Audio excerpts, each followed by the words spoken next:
It's time. Oh boy. Quite a day ahead of us. I've been waiting for this for most of this year, and I couldn't be more excited. We're going to hang out a little bit as the team gets stuff ready.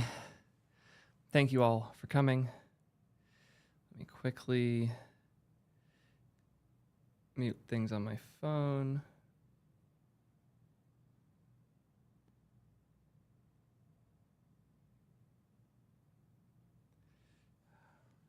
Things.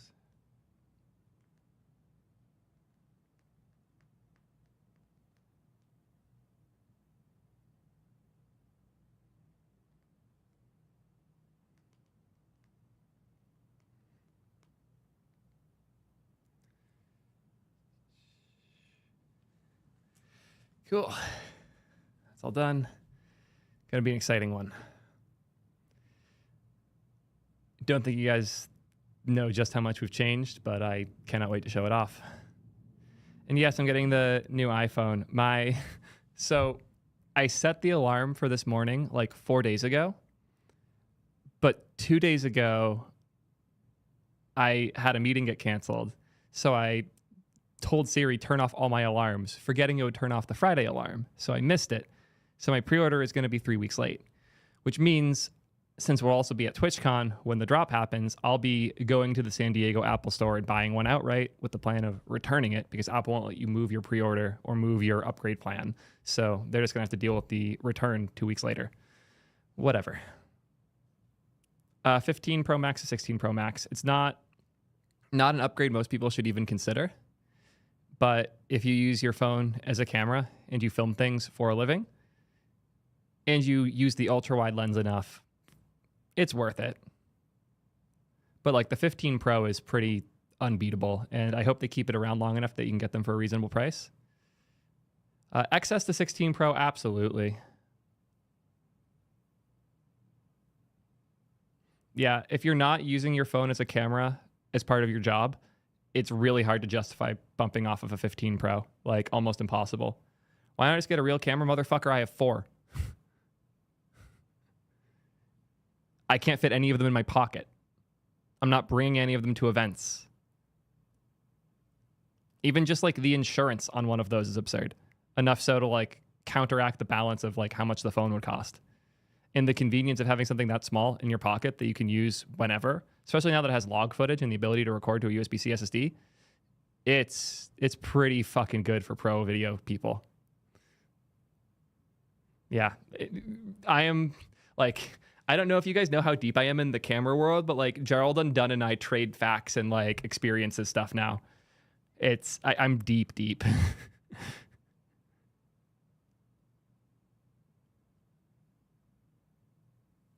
I will say I don't know as much about photography right now. But when it comes to shooting video on high-end cameras, really, really deep on that. This video would be like 2 minutes and 30 seconds. The camera mic I recommend is a lav mic. Like, absolutely. The DJI ones are phenomenal for the money. I would get those if you can. Like, if it's talking head stuff, there is no better camera mic than a good lav that's wireless. Yeah, Gerald's the shit. He's a great dude. I gave him a lot of feedback on how he was covering overheating, and he's made a lot of changes that I think are great. The problem with cameras overheating isn't that like you need to know the exact time moment where it will overheat. It's as a creator that shoots longer form stuff, you need to know if it can overheat or not. I don't care about if it overheats in 45 minutes or an hour and 45 minutes. I care if I can shoot for the whole day or not. And most Sony cameras overheat under 2 hours. Some are 40 minutes, some are 2 hours, but most of them overheat really quickly. And I shoot for 7+ hours straight, so that's not an option for me. I have to have a camera that has a fan in it. So like that's how I framed it, because he felt like it was hard to cover overheating because it was so different for everyone. I'm like, yeah, I don't care the exact timestamp where the overheating happens. I care if it does or not. And that I think helped him realize how to cover that stuff better.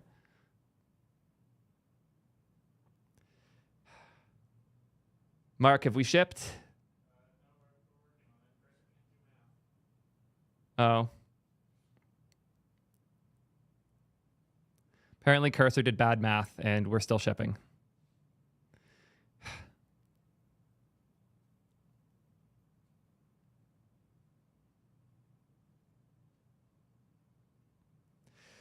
Right. What's the best way to create a function that is called within a server function so that you can segment the code?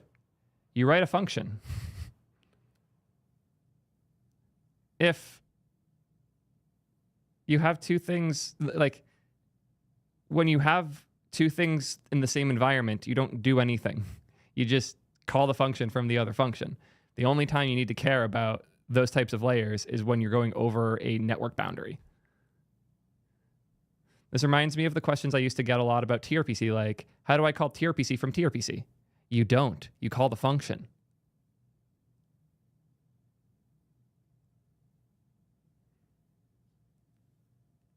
I do a lot of math in Cursor. Laravel's great. There's a lot of good value there. I am starting to see the light.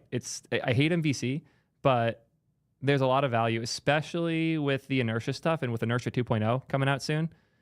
There's cool things.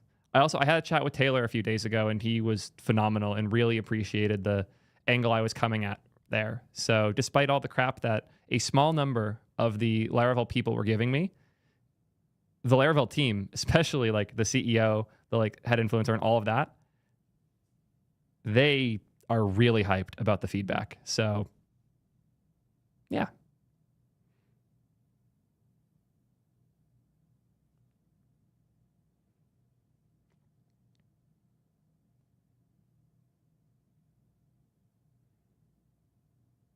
This is hype.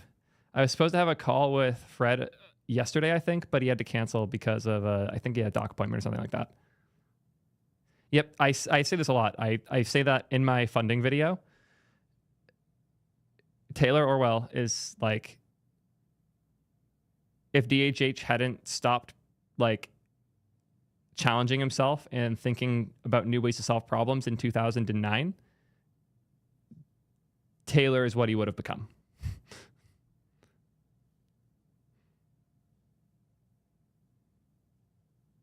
We haven't launched yet. I'm waiting for the team to give me the thumbs up.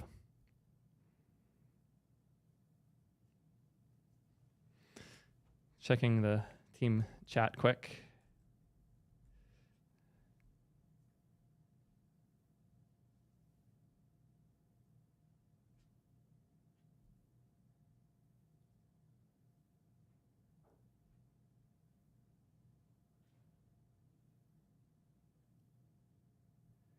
Oh, 5x faster is the answer? Okay, cool. I will update the OG image quick.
Oh, and if you guys were curious, the bad math was my fault. So that was fun.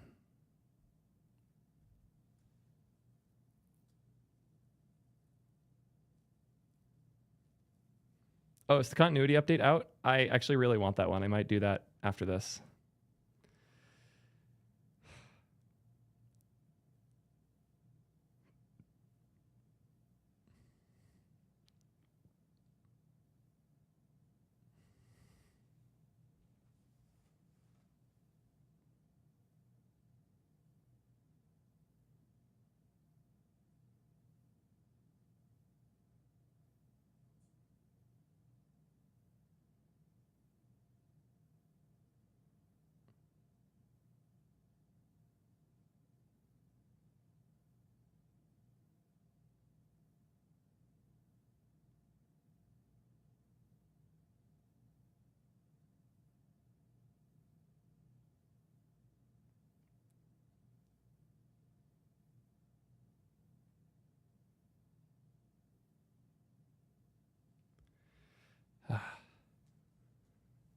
I'm really happy I didn't do the beta for macOS. That would have driven me mad.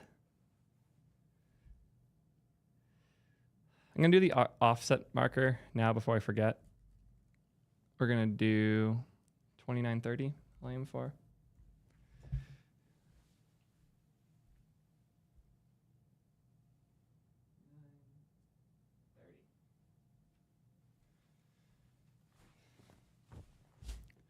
Nice. I'm buttoning this. I'm not quite as stuffy.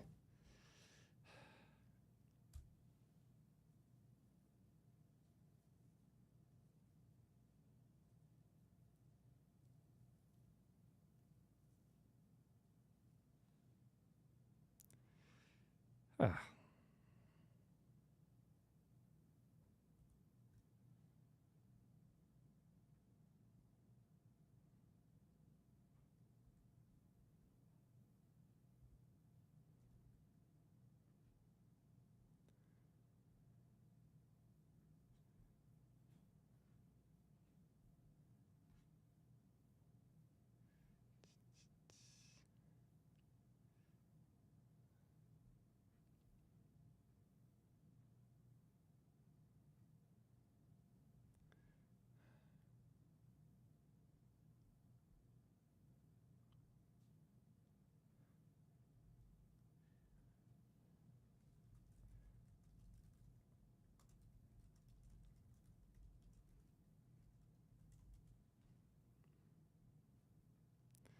I'll show what I'm doing right now.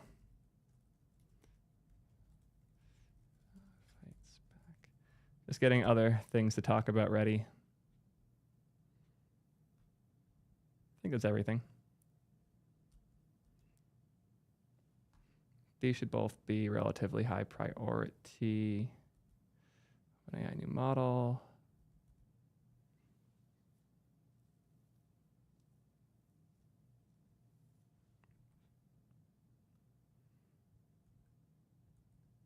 Cool.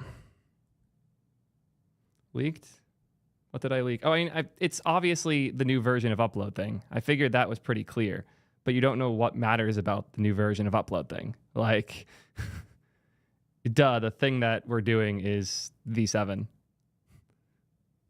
I thought that part was obvious. We even said that like multiple times recently. What hasn't leaked is what's different.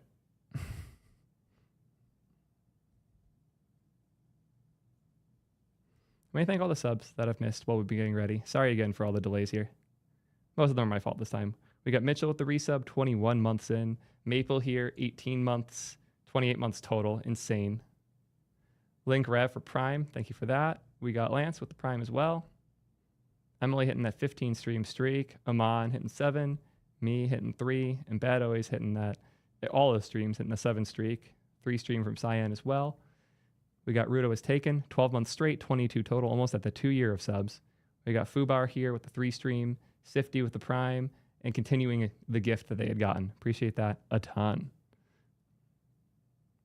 Oh shit, the Tanstack Start docs are here. Huge, actually. Tanstack just got started.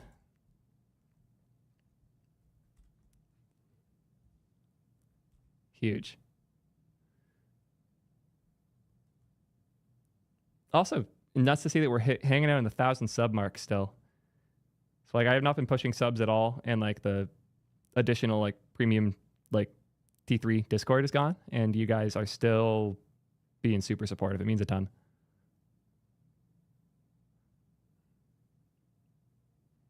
Thanks for the congrats. I'm really hyped to share what we've been building.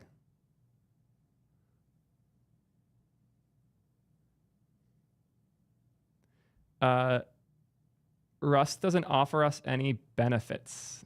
That's why. Like the things that are slow with UploadThing are network boundaries and file uploading. Like Rust would just make it harder for us to iterate. Yeah, we do still have the sub-only channel, but we lost the tier 3 channel because that was supposed to be like a safe venting ground, and people were literally buying access to like screenshot things and share them with other people maliciously, which is fucking pathetic. So yeah, if we can't have that be a safe space, then I don't want to have it at all, because people were trusting that as a place they could share things. You wouldn't share other spots on the internet. And it was violated by a specific awful fucking creator and his awful fucking audience. So yeah, if there's actually people willing to spend $25 just to harass us in our community, I'll take the financial hit if it means protecting us. So sucks, but it is what it is.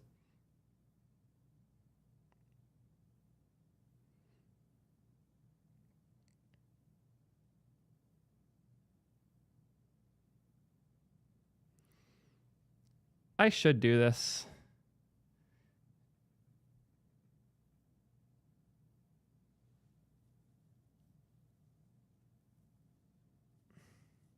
It wasn't a trust and safety violation. It was just some other people being assholes and like taking messages out of context from over a year and a half ago to try and make us look bad. Not happening again.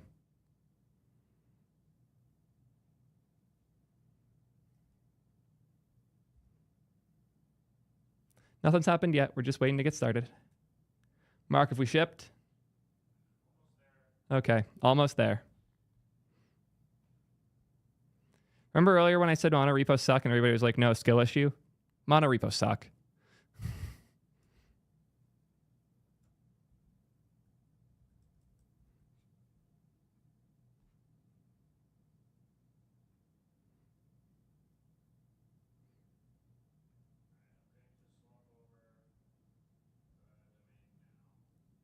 Okay.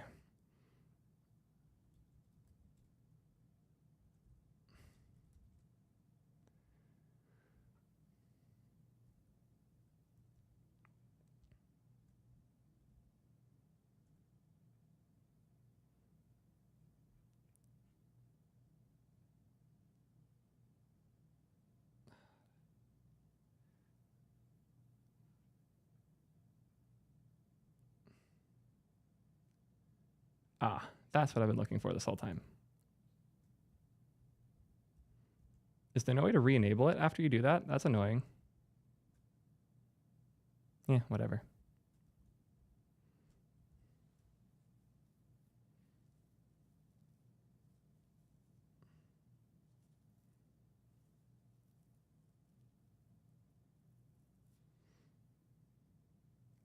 Exporting doesn't create endpoints. Only files that have use server at the top create endpoints.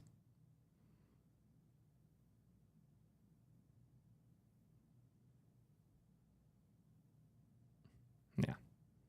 And you can make sure it's server only and not external by not having use server and having import server only.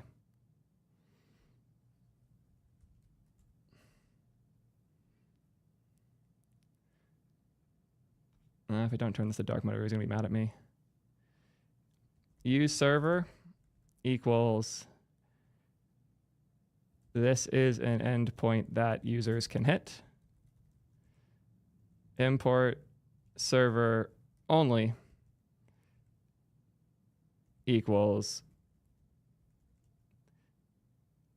this file cannot be imported directly to client, or that this file's contents can't be imported on client.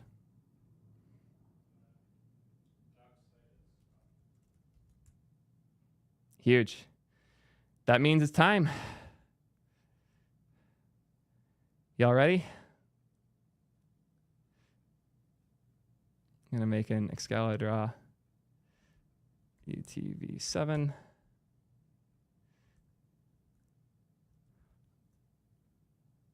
Hide things for just one more second.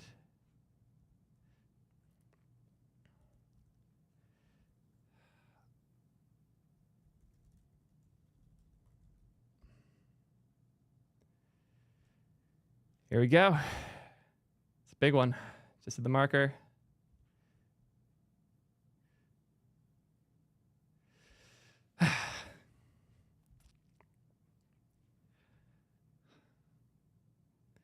We've been working on this for a very long time. I want to start this one. I had an intro in mind, and I have entirely forgotten since. Fuck.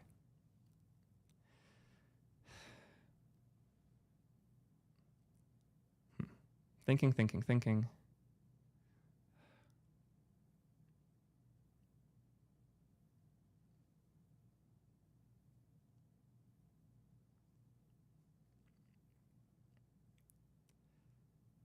think the vaccine brain fog is hitting. Anyways. It's been a wild year and a half since we launched UploadThing. It's been a wild year and a half since we launched UploadThing. Over 8 million files have been uploaded from hundreds of thousands of people and tens of thousands of different applications. But today, we're announcing a really big change.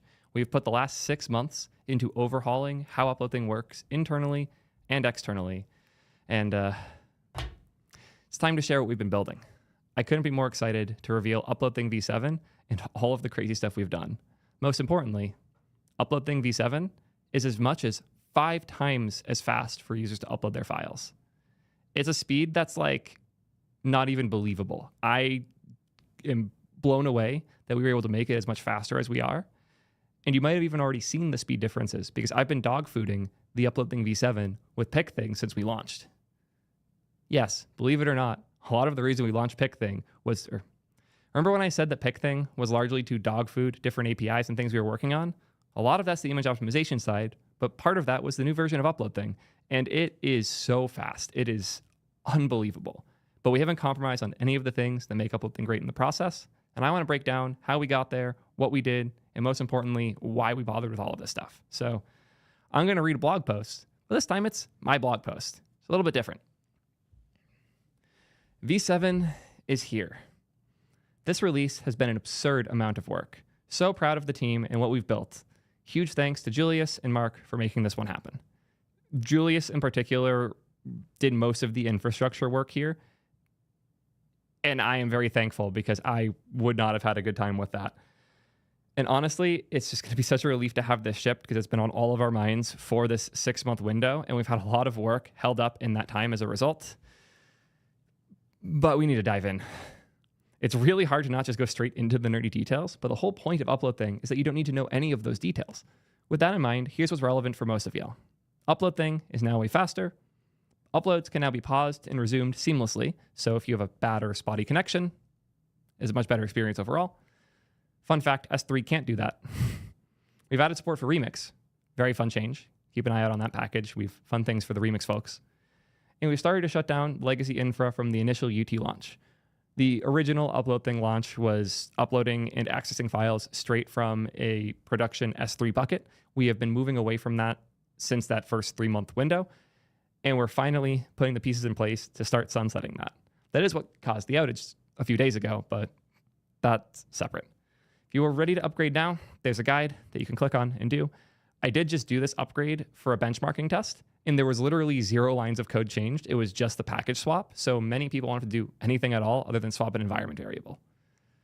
Anyways, let's dive in. But first, let's brag about the speed difference because I didn't believe it at first. I thought there was a bug or something was wrong because I've had benchmarks that looked like this type of change and they were just erroring out and I wasn't seeing it. But I tested the hell out of this earlier. I even have the benchmark open source for those who want to play with it.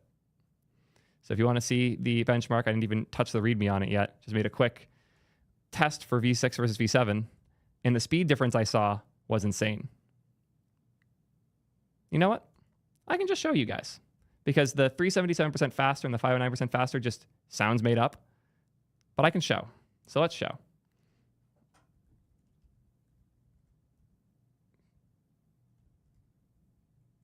Get this open.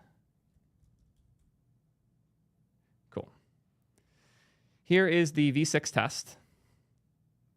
Going to grab these 4 files. Uploading.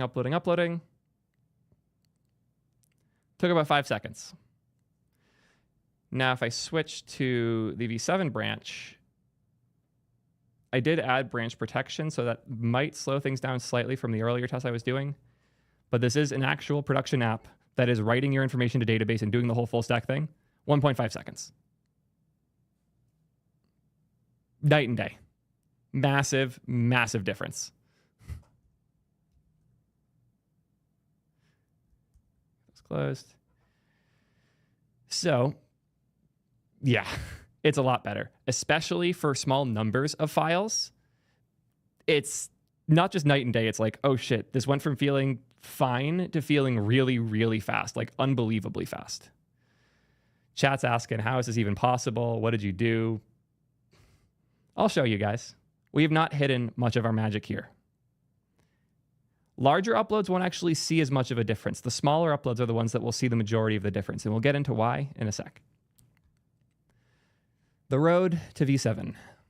Our initial goal with UploadThing was simple: make user-facing file uploads as safe and easy as possible. Might be a bold statement, but I think we achieved that. The next step was obvious: make UploadThing the best way to upload files as well, which means moving away from S3 direct uploads. Wait, how can we be better than S3? Hear me out. Every upload has 4 touch points: the user's browser, your server, as in like the person who's subscribed to UploadThing and building the website, the UploadThing API, which is our API that verifies, validates, gives you permission to upload, has like the size checks, make sure you're not going over your capacity, all those things. And then S3, which is the place where the uploads would go. The user's browser, I broke down all of the steps roughly. We also, in the UploadThing GitHub, have a diagram that is somewhat out of date, and I should probably redo it now that we have new infra. And that's part of why I have Excalibur open. But I did break down most of these steps here, if you're curious, like piece by piece with visuals, how it works. So first, the user's browser requests a pre-signed URL from your server. Then your server requests you know what, I'm going to redo this. So we have these 4 parts. I could go through this list, but I think it'd be a lot nicer to just Excalibur it out. We're going to hop in here. Made the UTV7. UT infra breakdown. Cool.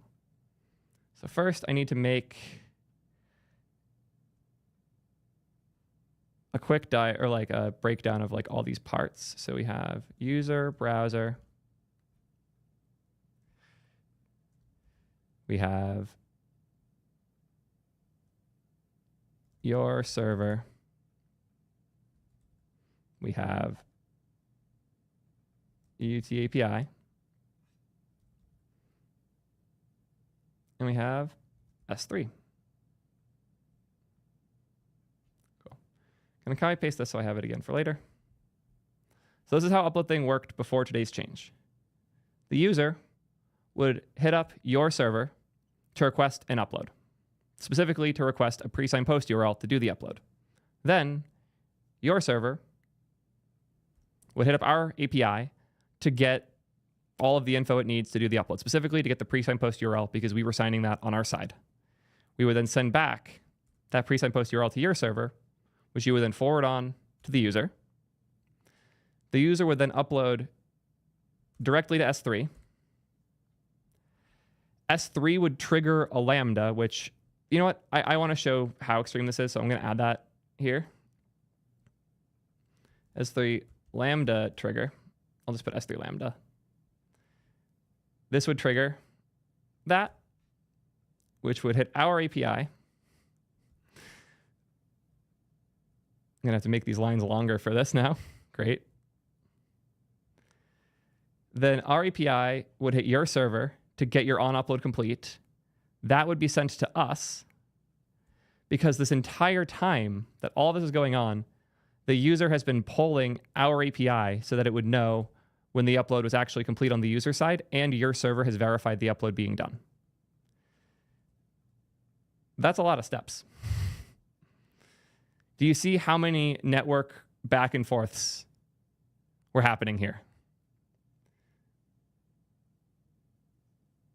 It worked surprisingly well, and the main benefit of building things this way was that we were able to move way faster. We didn't have to worry about scale or any of those things. I should label them request pre-signed.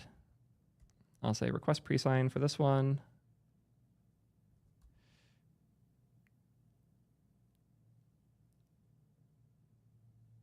And this, I'll change the colors of the actual upload. So yellow is upload file.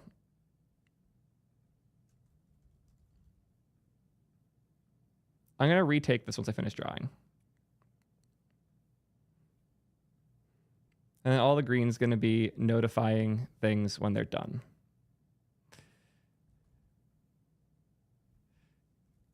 Completion event.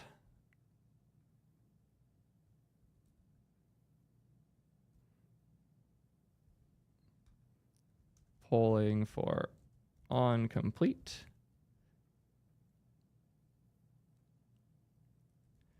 And here is the run on complete. Cool. There we go. So one more breakdown of this now that I labeled it. First, the user requests a pre-signed post URL from your server. A pre-signed post is a URL that allows a user or a client to upload a specifically expected and signed file to a given server. Usually, people use pre-signed posts alongside S3. So your server would pre-sign a URL so the user can upload to S3 directly. So that's what happens here. You request a pre-signed URL. The server that you're running comes to our API to get that URL. We then hand it to you if you're able to use that or not, depending on if your app set up properly, use a key, etc. That gets sent to the user so the user can start uploading, and the user uploads directly to S3. The problem with that is when the user uploads directly to S3, you have no way of knowing on your server when the upload is done because they're not uploading to your server. They're not even uploading to our API. They're uploading to S3 directly. And because of that, it's unclear when the upload is done. So we have on our S3 a trigger that allows us to know the upload is complete, but that has to go to a custom Lambda just for it, which then hits our API so that we know it's done. We hit your server to let you know it's done, and that runs your onComplete function. That sends data back to us that we can resolve now for your user who is polling. It's a lot of steps. Let's see how much simpler it is. Because the big change we made is this is no longer the UT API. This is the UT ingest server.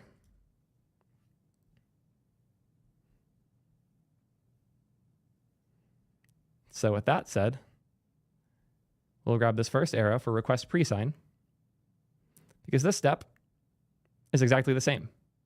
The user and their browser request a pre-sign from your server. The big difference, and here's where things are going to start getting fun, is your server does the reply. You can now sign the upload yourself. The reason we couldn't do this before is because we had one S3 key. If we were configuring custom buckets for everybody and you all had your own custom keys, you'd be able to sign it yourself.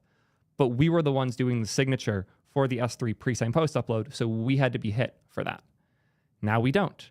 Now you can sign it yourself and the user can immediately start uploading. Where are they uploading to? Because they can't upload to S3. That's why we made the ingest server. Now we can be the ones to handle the upload.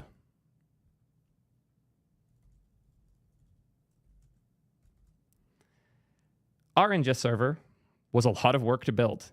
It's using some crazy new Fastify stuff. It flies, it forwards the packet straight to S3 ourselves, and it lets us deal with things however we choose to. It's also important to note that this S3 is no longer as important to detail. We were previously relying on functionality specific to S3. Now we can use literally anything there. More importantly, we could use someone else's bucket in the future. So if you're looking to use UploadThing inside of your own infra, or with R2, or with Azure, or with your own buckets, we can now do that. Bring your own bucket. So excited. Once the file is coming to us, we pretty much directly forward it. Obviously, we check our database to make sure this file is not too big, fits within the allocation that you have for your account. Forward it directly. And now when the upload is done, we hold the connection. This is an important detail. We maintain this connection because now when the upload is done, we can hit your server again with the onUpload complete.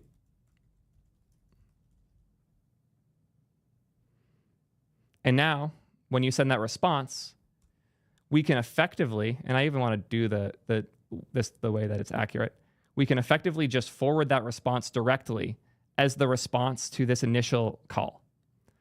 So you'll be uploading the file chunk by chunk, the connection holds, and then once the upload complete is run, we just trigger you back directly. We just send that response back.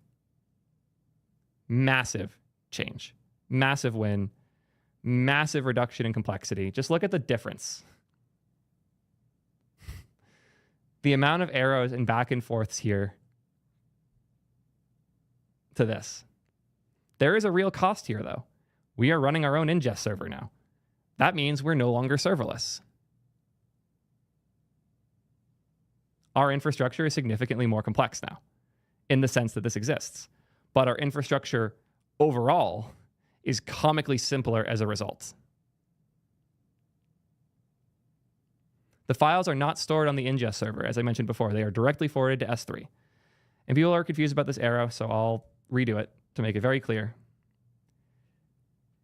The onUpload complete sends a response back to our server. And then we take that exact response, whatever this sent, and we send that as the response to this initial call. The thing that is not clear with this, and actually I think I have a good way to do this, the orange arrow. So now the arrows are colored based on that request's property. So this is the request being made for the upload file. This is the response to that.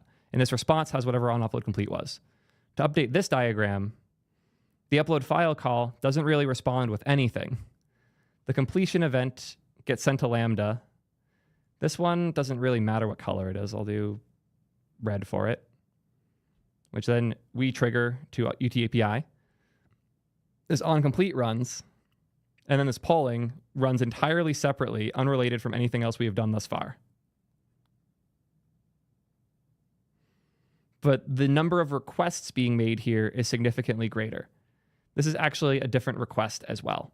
So all of the different colors are different requests being made. Even these two are different requests as well. So we have 1, 2, 3, 4, 5, 6, 7 requests being made in the original version.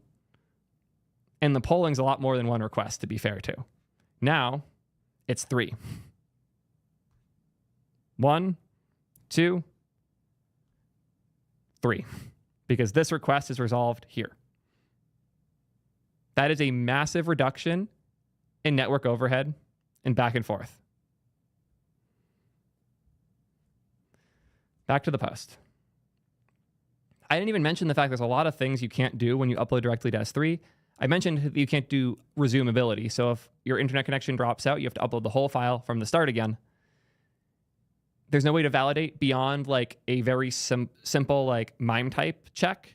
So if you want to check things like, is the file within the capacity of what the user is allowed to upload? You want to validate or verify the file. You want to transcode it on the fly. You want to check if it's safe or not. You want to do analysis of images. Those types of things you cannot do at all when you're uploading directly to S3. Now we can do all of those things. And most importantly, you had no control of what happened after the upload. You had to rely on something like this custom Lambda we had to trigger on completion in order to actually know the user completed uploading, which is a massive security issue, by the way. Most people, when they do file uploads with pre-signed post URLs, they expect the client to then tell your server when it's done. They expect this to be the like, hey, I'm done call. But what if I take that pre-signed URL and I go fire it somewhere else? What if I block your API so that you don't get that response? Now you never know the file upload is completed. And then you get what I like to call a ghost file, a file sitting in your S3 that your database doesn't know about that you end up forgetting about. And we have solved all of these problems for you. And I'm really excited to show how much better the result is, and also a bit more of how we did it. As I mentioned before, we cut the number of hops in actually less than half. We went from 7 to 3. We removed the need for polling entirely. We no longer block uploads starting on our APIs verifying the upload. And with all of these changes, we cut the amount of JS on our client side by bundle by over 30%. And that's on top of another huge bundle cut we did before. Actually, let's bundle phobia it.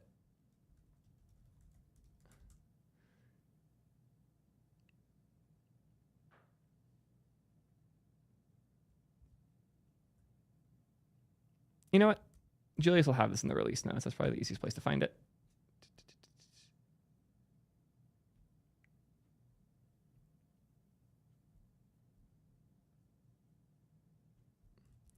Might be easier to find it in the docs page. What was the minor release that we had the first size decrease on?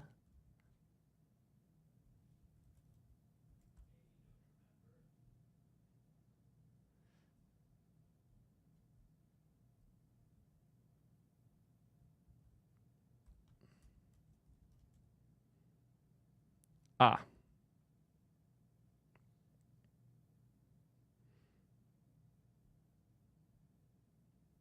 Here we are. So we reduced the bundle size by 84 kilobytes when we moved to Effect Micro for the client bundle. And we took another 30% hit going down with this change. So now the bundle size for UploadThing, the client-side package, is down to 15.6 kilobytes minified and gzipped. If we go to like 6.0.0 for comparison,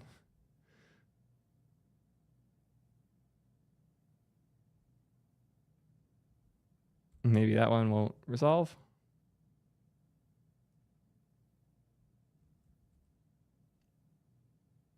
So my 5.0 was, come on.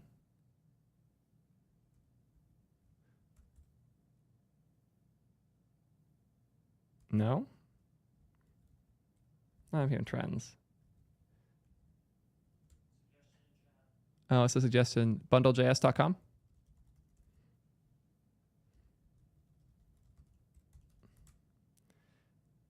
Okay, yeah, this is much better already. No, maybe not. Add module.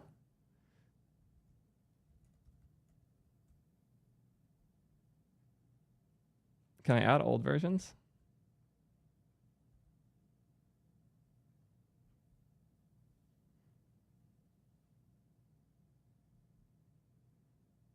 This is too much work. I'm sorry.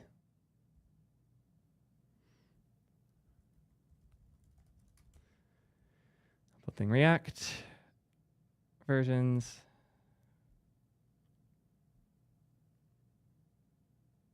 Six two two looks real, so we'll do that one. No, 6212, 622. No.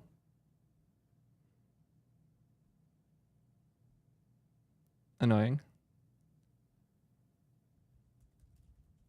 Change what?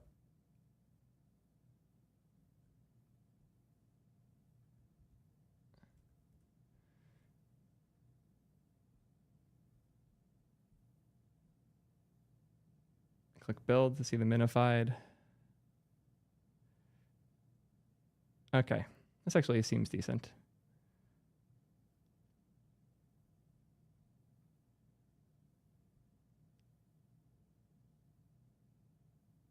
Slow but decent. I just wanted to show the difference. Oh.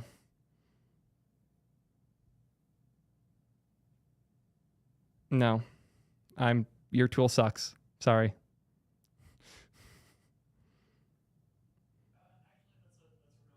Oh, cool. Even better. Apparently our package is broken. Was it the 0.3 when we did that change? Couldn't be. Okay, take my word for it. The size of the package is significantly smaller. We had a 70% reduction in size, and then another 35% with these changes. It's 25 kilobytes of JavaScript down to 15 for the minifying. Pretty nuts. It was very much larger before, so I'm pumped with that change. I used to say it didn't matter because it kind of didn't, because we're a file uploading service, so you're already going to be uploading and downloading files that are bigger than that bundle by quite a bit. But that was more of a cope and an excuse. And now I don't need to do it anymore because we have a really small client. But more importantly, we have really fast uploads. From my benchmarking earlier with the benchmarks that I showed the source of earlier, I did like 10 runs for each of these. And the average for multiple images, I had 4 images that were, let me find them quick. Downloads. 4 images that were around a megabyte each. Am I covering the size? I am. Cool. I had these 4 images that were around a meg each. And I uploaded those 10 times to keep track of how long the round trip time was, which isn't just how long it took to go from here to there. It was how long it took to go from here to you getting the on upload complete response at the bottom here. That is what I was timing, the whole round trip time from when the user triggers the upload to when the user gets back a response from your server. And that round trip time has gone down a ton. If you upload much bigger files, it won't be as bad. But if you upload small files, you felt the difference pretty heavily, especially for stuff like UploadThing, where you're uploading a ton of small files in batches. It was rough. And now it's not, because as we see here, we went from up to 5 seconds to 1.5 or to like 1.2 seconds for multi-image. And for the single small image test, again, just that 800 kilobyte image, from almost 4 seconds to almost half a second. The big thing to notice here is the gap between 4 images and 1 image was quite small with the multi-image test with V6, because all of that overhead is the same for all of them.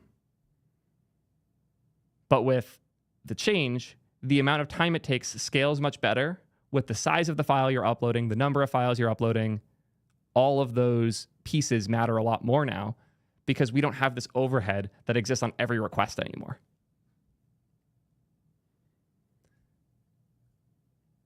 I also was doing this test on my local network in San Francisco that has like 5 milliseconds of latency because it's a 5 gigabit connection. And I still saw this performance difference here. If you're on a worse network in a different region, it's going to be even bigger gaps. And we are actually deploying all of our ingest servers in all of the regions UploadThing currently operates in. That's part of why we changed the token structure so that we know which server to send the upload to. So let's talk about, I think that's all that I have for that. I should mention the token things. It is actually interesting. So we no longer use the original UploadThing secret because that secret is just a unique key. It doesn't give us enough info. But if you're uploading to our servers and we have a bunch of different servers, you need to know which server to upload to. And in order to get that information to your server, we can't do another API request because that's just way too much time and friction. So we introduced an UploadThing token, which is a signed combination of your secret, your app ID, in the region that you have set so that it will upload to that region based on the token. So if you change regions for your app, you also need to change the UploadThing token, but now you don't have to do a round trip to us to know where to upload, and your user can upload directly. This isn't for the video, but no, Julius, we're not using Unkey. We built some cool custom stuff for this. Unkey is still dope. We probably should have used Unkey initially, but we wanted to do our own thing for this, and Julius had some pretty cool stuff here. Yeah. And as exciting as this might seem, we're just getting started. By moving all uploads to our own infrastructure, we have opened the floodgates to do all sorts of cool things we've wanted to do since we initially started UploadThing. We're now able to process files on the server, make sure that they're safe, scan them, check them, do whatever we want to do in that regard. We could theoretically add a button in the future that is, make sure files are not illegal, and then we'll automatically scan them for you, obviously for a fee, because that shit costs a lot of money. But now we can introduce those types of features without having a whole additional layer of back and forth and storing things in S3 before we can do it. It also makes the path for things like HIPAA compliance and SOC 2 compliance significantly better. And most importantly, something that people have been asking for a long, long time, bring your own bucket has been unlocked by these changes. There's a future where not only can you plug your own storage bucket into UploadThing, but we can go even further. We can set things up so you can deploy the UploadThing server inside of your own infrastructure. If you're interested in that, if you're interested in hearing more and you want to use UploadThing and all of these performance wins, safety wins, and overall experience wins, go to the UploadThing website, scroll to the bottom, and click the Schedule a Call button here. And we can chat and figure out what it looks like to use UploadThing for your business. We're no longer just for hobby projects. We're ready to ship for enterprise.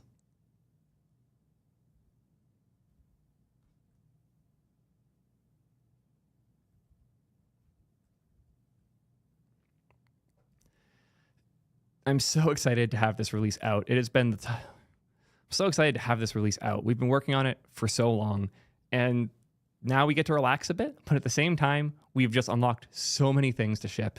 I cannot wait to showcase what we do next, but for now, enjoy your 5 times faster uploads, and let me know what you like and dislike about UploadThing. Until next time, peace nerds. We did it. We have shipped.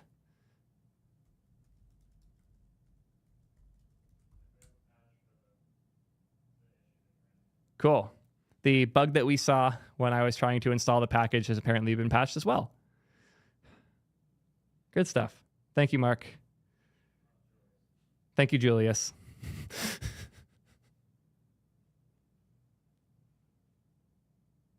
We have dark mode for the dash. All you have to do is subscribe. Dark mode is one of the features in the paid tier. So when I go to the dashboard, I'm not on a paid account. Here we are. This account's paid. Now I have dark mode.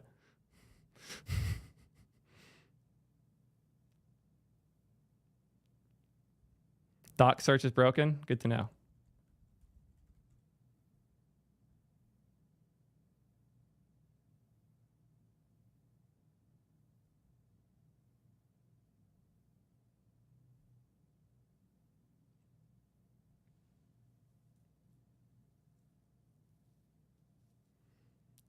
Pretty sure we have a layer in front that does the like connections to our servers, which is why we have the token, so we know how to, where to and how to route and connect you. So yeah, we got you handled there. Also, Pineapple Gong with the 20 months at tier 1. Appreciate the support a ton. We got Ponchi here with the Prime as well. Thank you all for the support.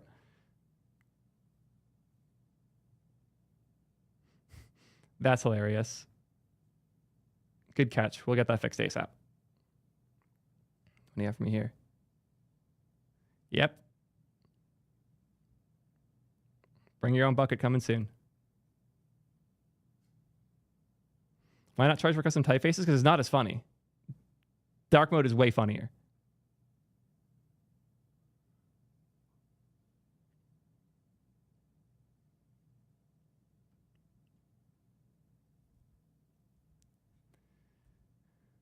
I'm going to edit this one after stream, probably.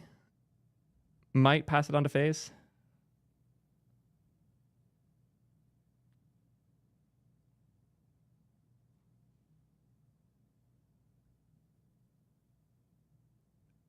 Any closed captioning happening automatically on streams is wrong. You cannot do that on the fly accurately, especially when you're talking about technical content like I am. I wouldn't want to add it because it would mislead people and things would be incorrect. I've already had times where people screenshotted a caption that was wrong and tried to use it to own me. It's not worth it. And I'm not paying somebody to on the fly caption as I'm talking about the stuff. It sounds great, but like the stream is not what I'm optimizing for. The YouTube videos are. And the YouTube video captions get created asynchronously and tend to be a good bit better. I totally understand. I wish I could make my content easier to follow for people who aren't native speakers. But live, not realistic, sadly. Yes, my haters are often unwell.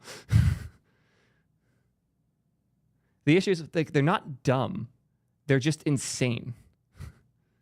I wish my haters were dumber, honestly. Yeah, the Chrome live captioning is going to be better than anything I build. The learn more button does nothing. Also good to know. It might be the same bug, but we can fix that. All stuff we can fix. Those docs have been in the works for a while, and we haven't had them shipped until today, so.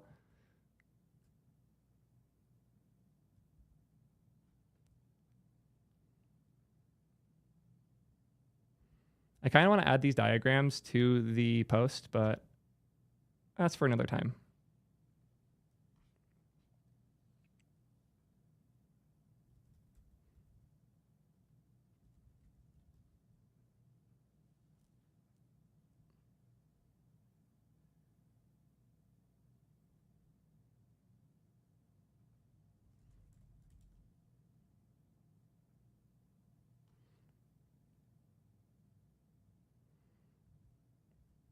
Good stuff.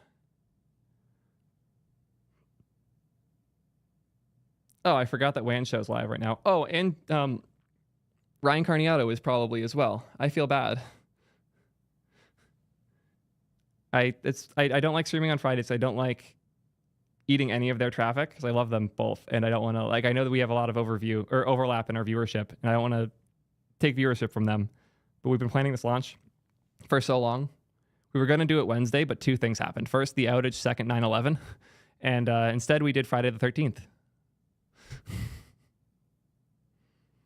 And judging by how many random things we ran into trying to deploy, This is a Friday the 13th launch for sure.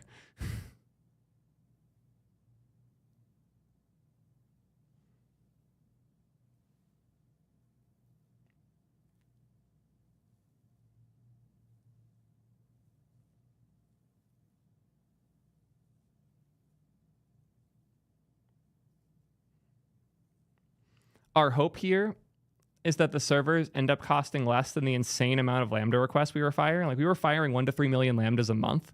Now we're just running like 8 small sized servers.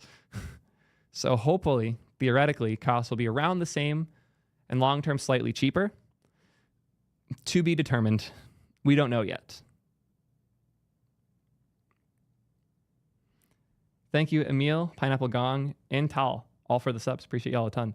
Pineapple at that 21 months total, and Emil at 15. Legends.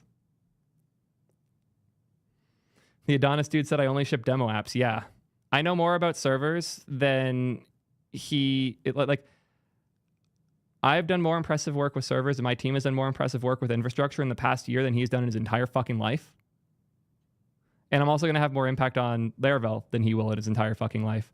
I've heard so much nasty shit about the Adonis guy. It's actually unbelievable. I had no idea. Most of his community has churned because he is such a dick to them. If anyone suggests anything or says anything could be better, he immediately blocks them and then privately, sometimes even publicly, starts going after them. It's disgusting. I've never seen somebody so unwilling to take feedback in the tech world.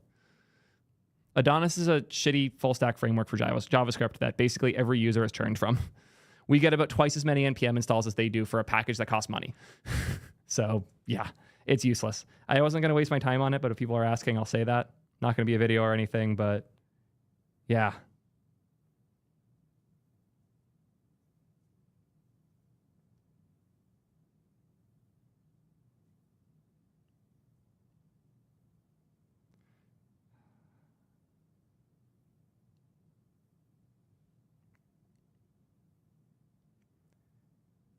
So many emails, Jesus Christ.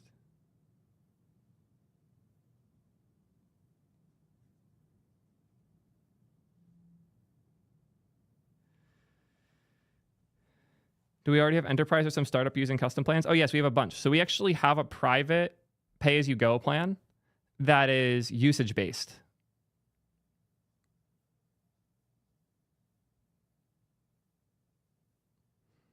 Yeah, so if you're concerned about the storage, the enterprise plans are all usage-based instead.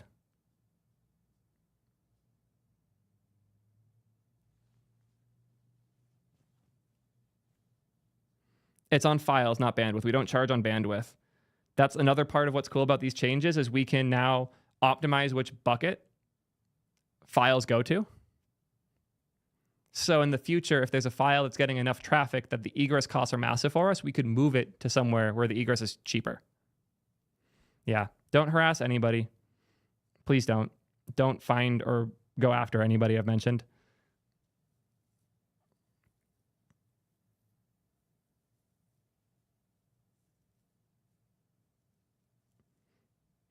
So I haven't looked at the numbers for a bit, but my gut feel from the last few times we've checked is that like 1% of the files make up like 80+% of the egress.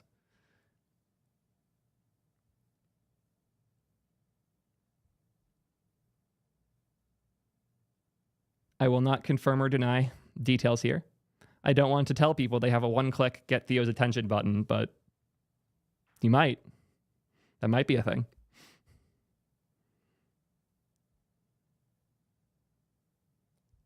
No, we cannot use the ingest server as a cache layer.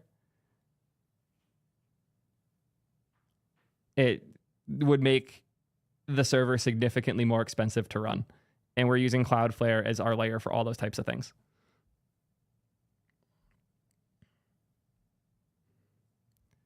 We did it. I am so pumped that that is finally done.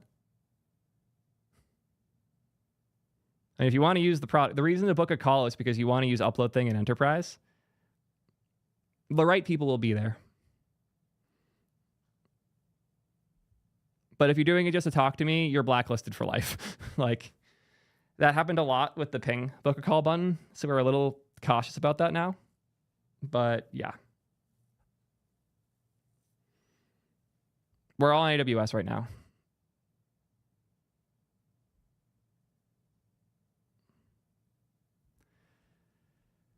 Let's figure out what we're doing next. I'm going to be honest, I kind of want to just do this because it nerd sniped me last night and I spent way too much time on it. I wanted to get it working with bun workers first, though.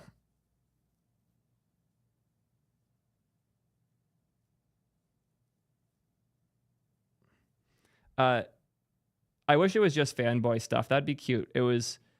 We had somebody trying to get me booked for their shitty event, like to speak at their event, and they used the Ping book a call, pretending that they wanted to use Ping for the event, when what they really wanted was to try and get me to do their event for free. And then that specific event ended up being a total fucking disaster that went like viral in the scene, so it was really funny. But yeah, I had really bad vibes from one particular conference host, and then their conference exploded in their fucking face. If you've been around for long enough, you know the exact conference I'm talking about, and if you don't bother looking into it. It's a waste of your time. But yeah.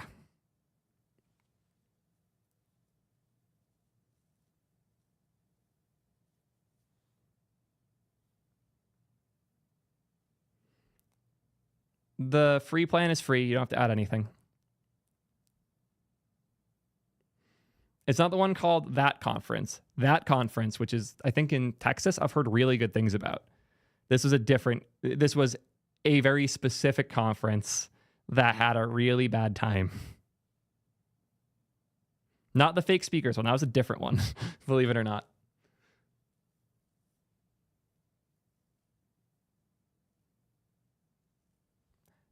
Kind of. We have a really rudimentary cache layer on Cloudflare, but long-term, these things will start happening, especially with like the image upload stuff and the image optimization stuff, but that's all coming in the near future.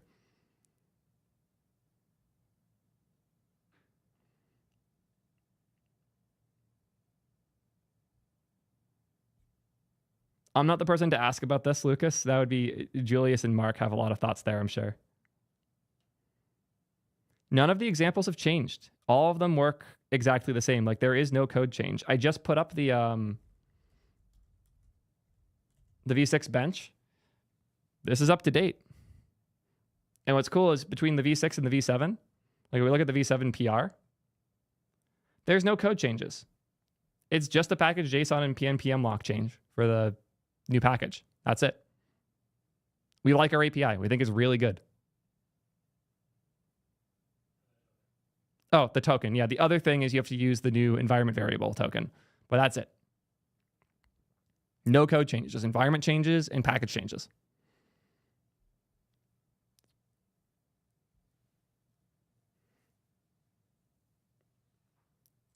No, because we want to have the dedicated servers as close to the S3 buckets as possible. There's perhaps a future where the default region and the only region you can use on the free tier is DC to alleviate cost some amount. But the costs aren't that bad right now, and we still have a lot of AWS credit, like a lot of AWS credit, and about, I think, a year and 9 months or so to burn through all that. But we'll start optimizing at that level more as we get closer to the end of that, either the amount of money we have like stored for it or near the end of the time.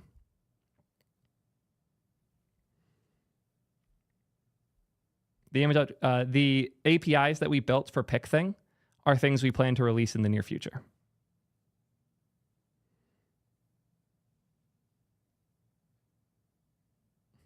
I'd rather host my own FTP server on my Oracle free tier with 200 gigs.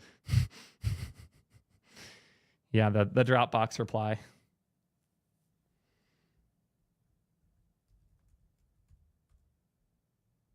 I'm going to do the Twitter post about this.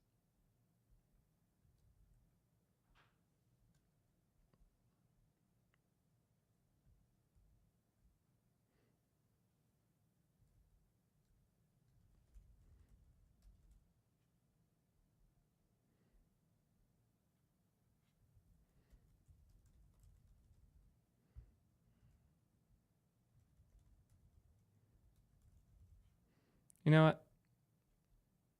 I can grab the OG image instead. Open. Can I grab the image from there?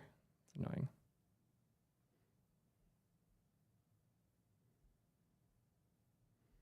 Where the hell's the image tag?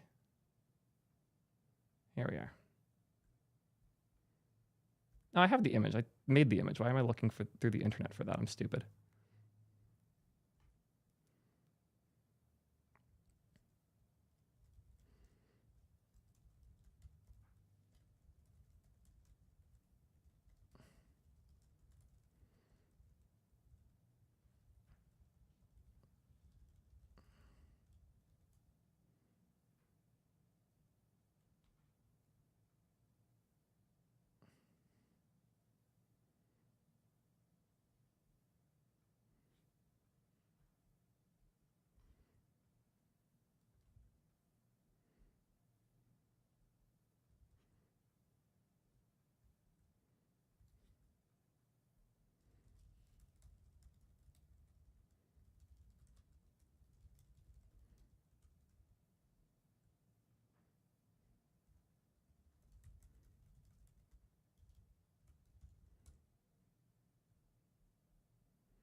Y'all could blast this for me. I'd appreciate it.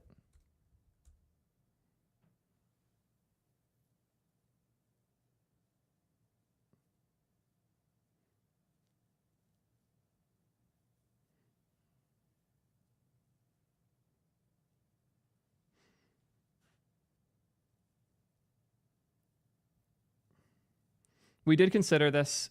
It made things like resumability a lot harder than we wanted it to. And it was time to do things properly on Cloudflare work or on our own servers.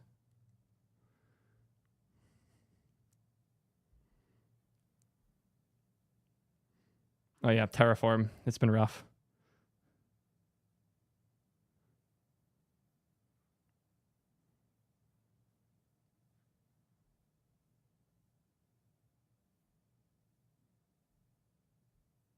Just migrated. It's insane. Like, our feature is so much faster. Like, the editor when you upload files, it's literally so good. My editor doesn't feel slow anymore.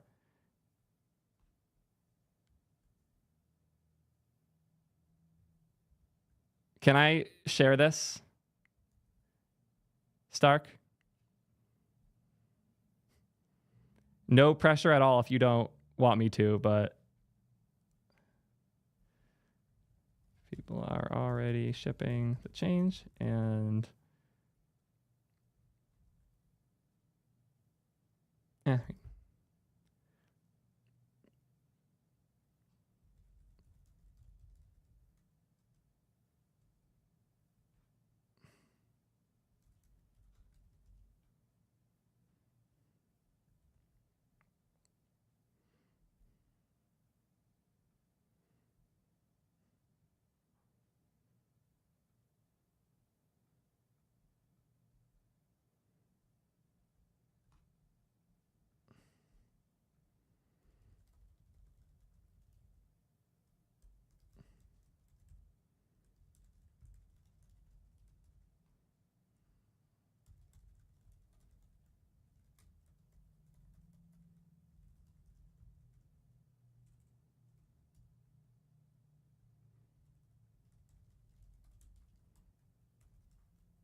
now this gets pinned instead.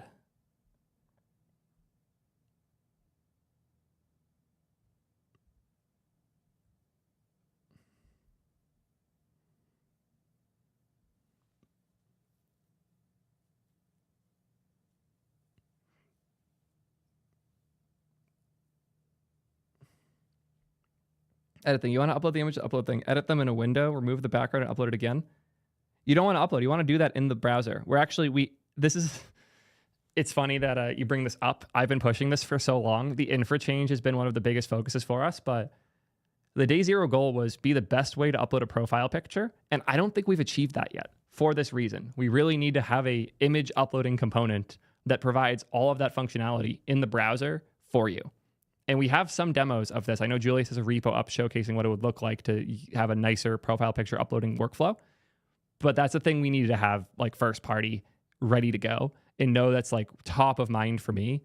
That the input hook so that you can bind UploadThing behaviors to a custom input without writing all the custom logic for it.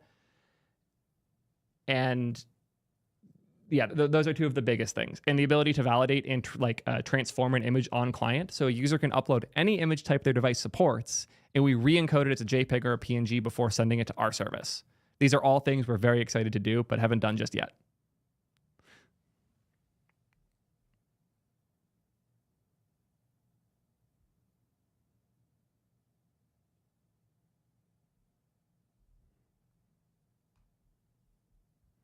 I'm pumped.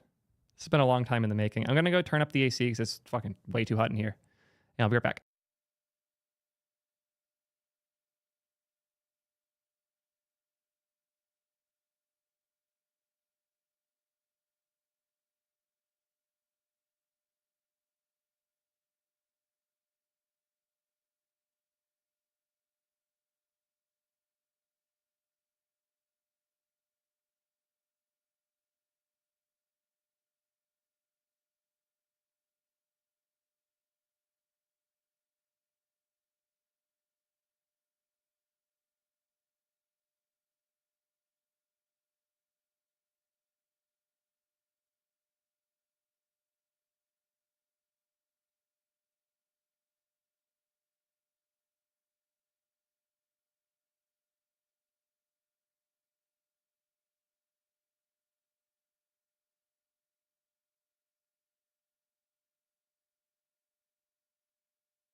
Cool, we're back. Sorry about that.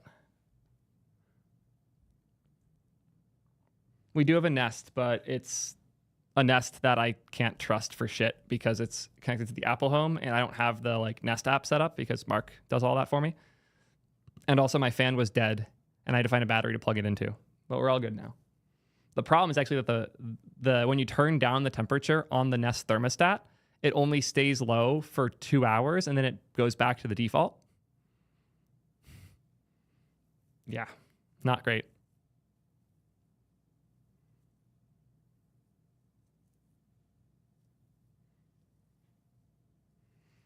Yeah, Uppy has some really cool stuff. I've started chatting with the lead dev for a bunch of it like a few days ago. I'm planning on digging more in and figuring out how to properly collab with them.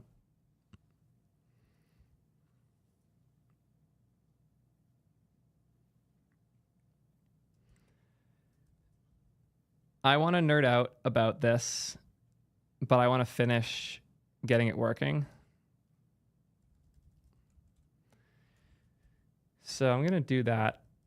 Neil can hang out as I do this. It should be fun. Cool. So the first thing I wanted to do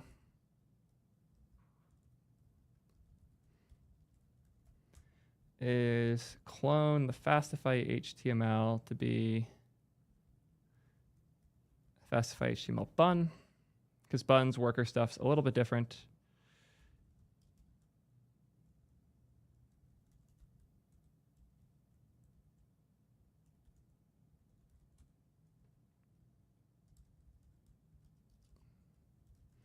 Modules, RM, RF, PNPM, lock, bun, install.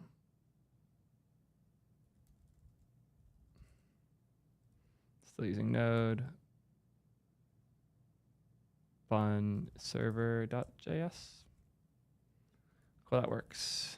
So we have that part done. When I was trying it before, it would, oops, no, that's what I'm trying to do. Localhost 3000. Oh, it's working now. Didn't change anything.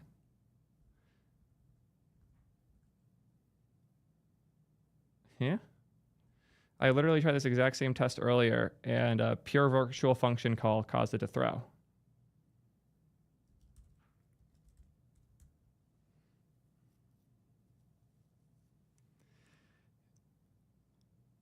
Yep, there. Hit it again. Annoying. If npm run start. No, already running. For context, I'm sure a lot of you are curious. I cloned the Fastify HTML benchmark that I filmed a video on earlier this week because I've been thinking a lot about it. Specifically, I've been thinking a lot about the decision. Oh, this isn't the original version. Let me go to GitHub for the original. I should probably not have my thing. Is the GitHub linked in somewhere in here? No. SSR performance showdown.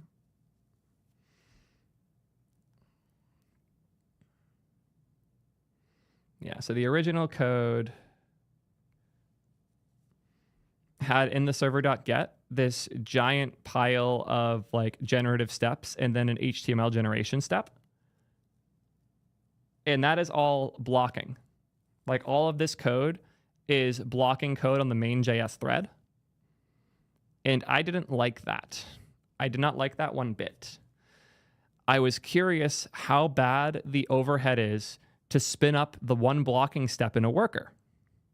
And the answer initially was really fucking bad. I went from 1,000 requests per second to like 70. But after a little bit of optimization, I got it closer to 5,000. And I want to continue playing and see if I can go even higher using bun.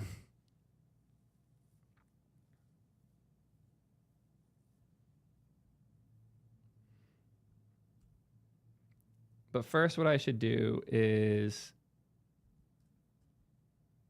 rename this to specify HTML parallel or workers. Then I'll go clone the original repo again. So I can just download it. It's faster. Download a zip.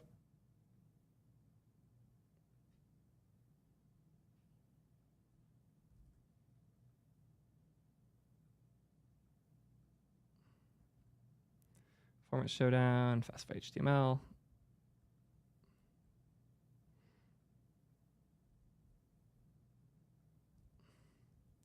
Cool, now I have them all here.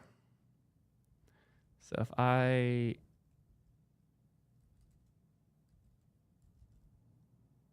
HTML, pm run start, pnpm install, then pnpm run start. This was the best performing option in the benchmark. So just for comparison's sake.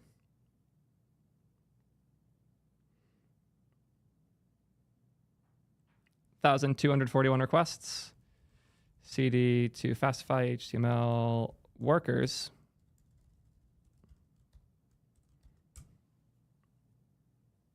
Oh, wrong command.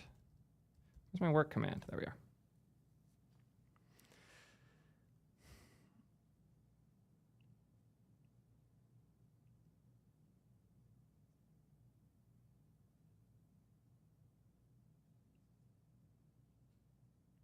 $5,036.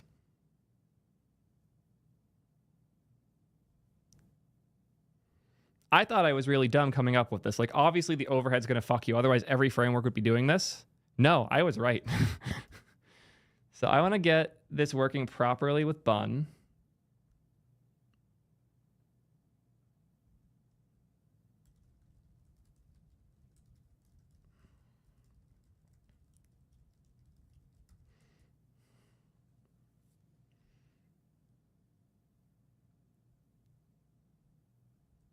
That might be the problem there. Workers API.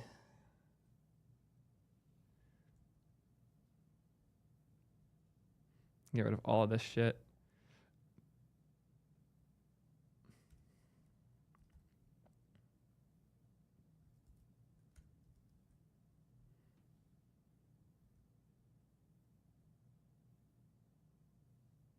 Worker send max listener 0. That might actually be the problem.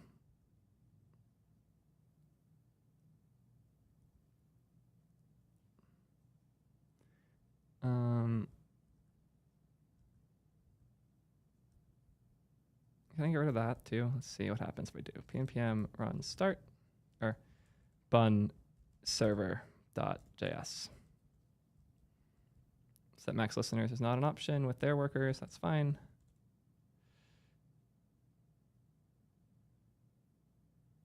Oh, yeah, I still have that running.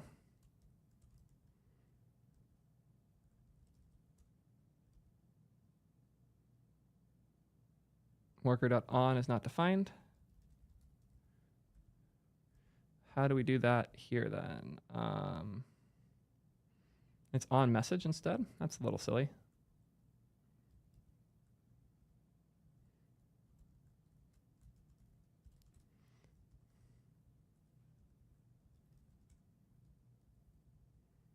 What the fuck do you mean worker.on message is not a function?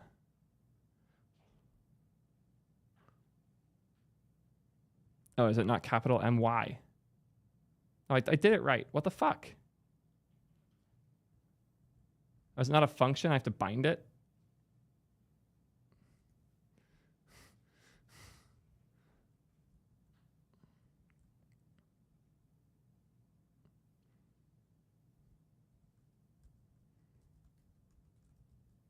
I love bun, but its decision to like ignore standards just slightly has driven me insane. Then to send payload of invalid type object. Where am I sending a fucking object as a payload?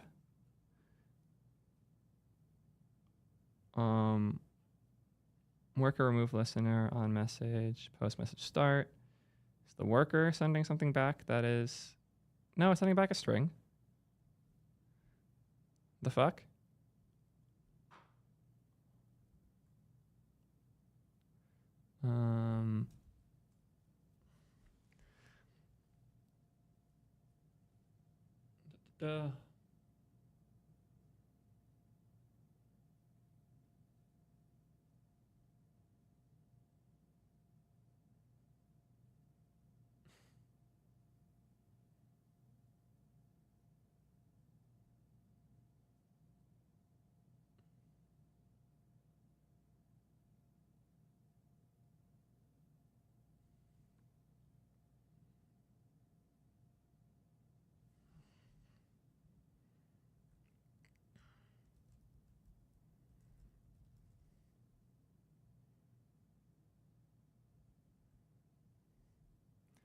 Worker on message is null.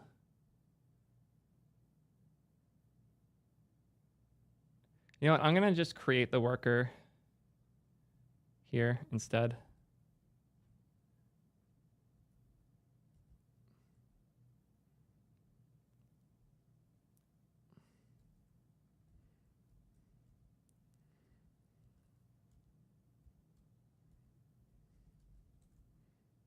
Likely have to relaunch that. Attempted to send payload of invalid type object. Where? I wish it would tell me where I'm sending that payload.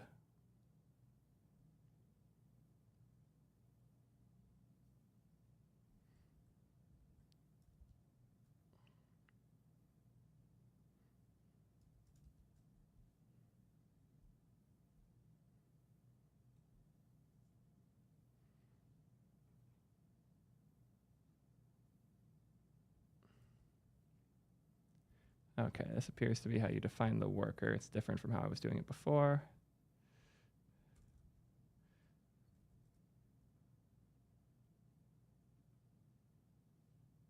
That's fine.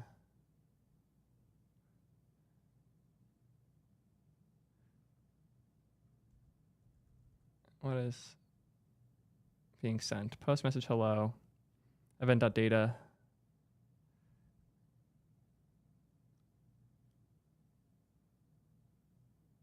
Where does post message even come from here?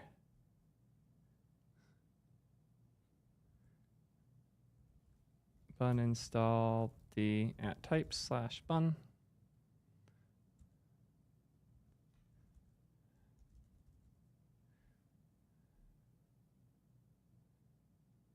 Oh, because this is a worker.js file. I don't really care. You're forgetting them in JavaScript, you know. Self on message. Yoink.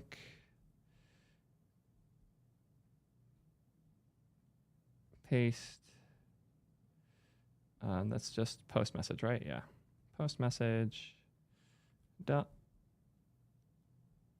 Kill all this. Okay. Don't even care what the message we got in. That makes sense. Please work. No.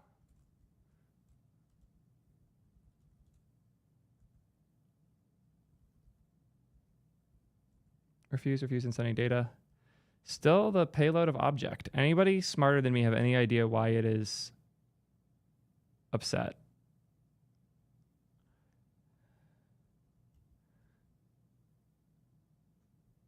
Is there a worker dot like kill?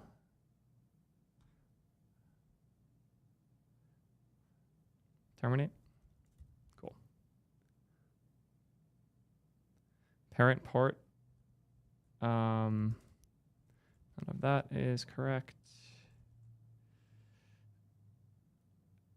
Here they just call post messages a global.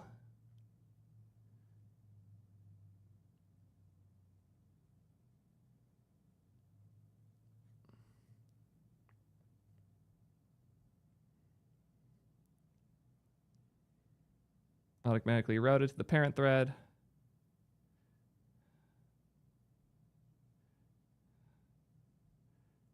Am I not? Okay.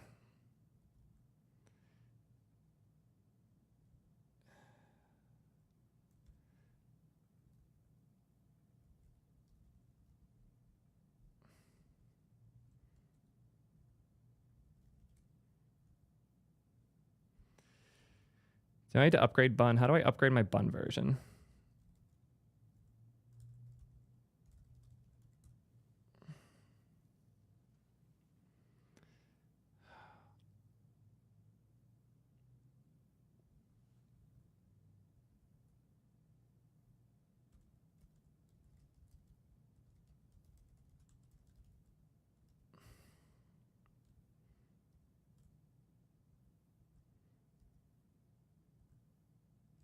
Was it literally just I was on an old bun version?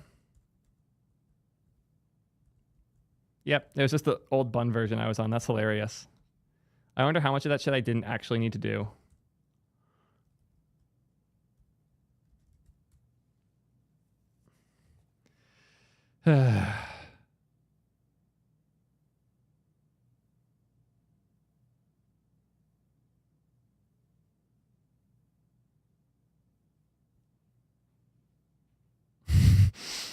This is what happens when you don't pool your workers. So I'll commit this as git status, git add a commit working bun, but hella slow. Let's make it not slow as fuck now.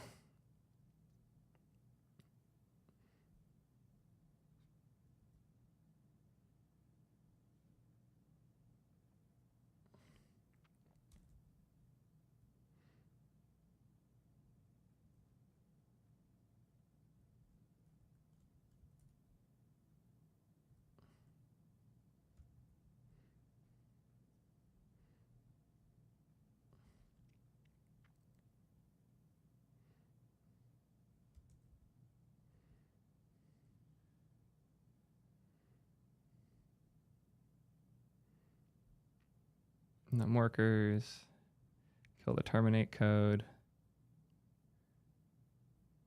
Actually, I have to put this above again. Listener equals that. message. And we'll do a self-reference here, window or dot remove event listener. Cool. That should work.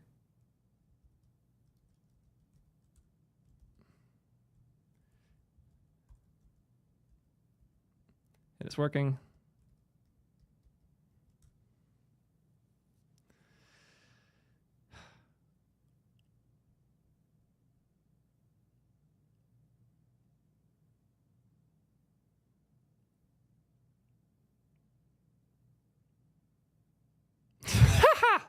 Winner. 6,500 events per second.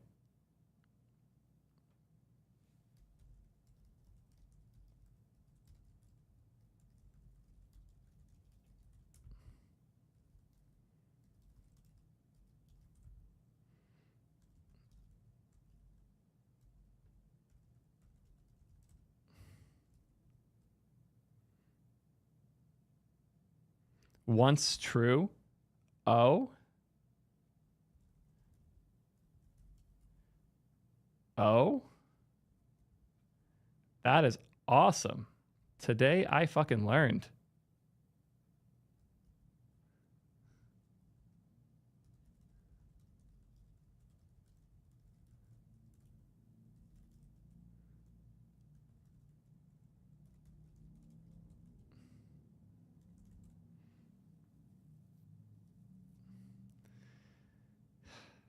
Get some updated numbers.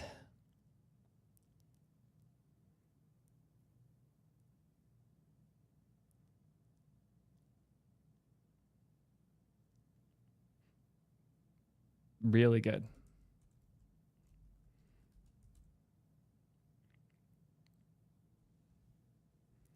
I think I'm going to do this video.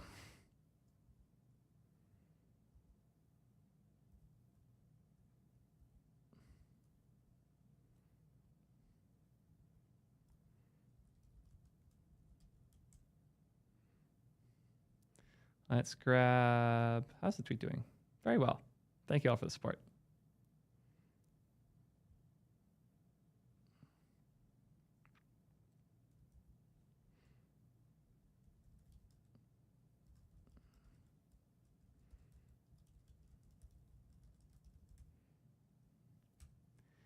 Cool. Let's do it. Editor and team note, this video needs to come out after my other video about the SSR Performance Showdown because it's me nerd saving myself because of it. You might have seen the video I did about this benchmark here, the SSR Performance Showdown, where I went deep in the details of how these different SSR solutions in JavaScript work. But I couldn't stop thinking about it. I found myself wanting to dig deeper, and I also found myself thinking of a way that I could potentially make it significantly faster. So the night before a big launch, I was supposed to be doing something important, which is preparing for that launch. But as the ADHD brain does, every other heavy task that wasn't necessary suddenly became much more enticing. Speaking of enticing, let's quickly hear a word from our sponsor. Cool. If we don't have a sponsor, make sure this is cut, but y'all know the deal now. Anyways. No, I should show my benchmark first. Yeah, don't do that one yet. So I thought that my idea for how to make this faster might be dumb. I was wrong. Well, I guess I was right. Because I found a way to make it 5 times faster. And I'm going to tell you all about that right after this word from our sponsor. Cool. Sorry about that. Anyways, I want to talk about Theo's secret thing, the new framework that I made to do server-side rendering up to 5 times faster in JavaScript. I want to be clear about a few things. This is a demo. This is probably not the right way to do much of anything. And I don't recommend shipping this in production. That said, I made something really fast here. And no, this isn't using Bun. I did just get it working with Bun, which we'll get to in a second, and it is a little bit faster too, but yeah. I made something really fast. So first, let's talk about how the benchmark traditionally works. here's the server code for the Fastify implementation, which was the fastest before Theo's secret thing. Fastify is like Express, but better. But notably, it also uses Fastify HTML, which is a package for serializing HTML and elements in it so that you can more easily, safely embed things in a dynamic HTML template. So we can see that here because we are using the server HTML call with a template string, which means any variable we call like this isn't being embedded as a string value. It's actually being called with a template function.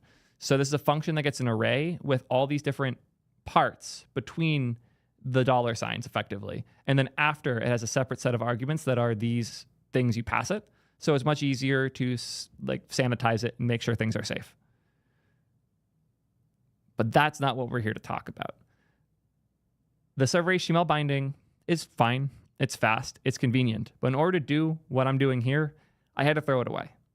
I am still using Fastify, but the way I'm passing things around made it so that HTML binding doesn't work anymore. You could theoretically build something like it in the future, but my quick version here, I didn't feel like it.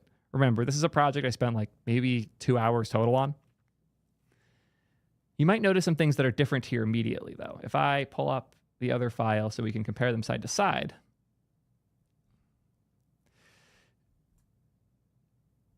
this is very different.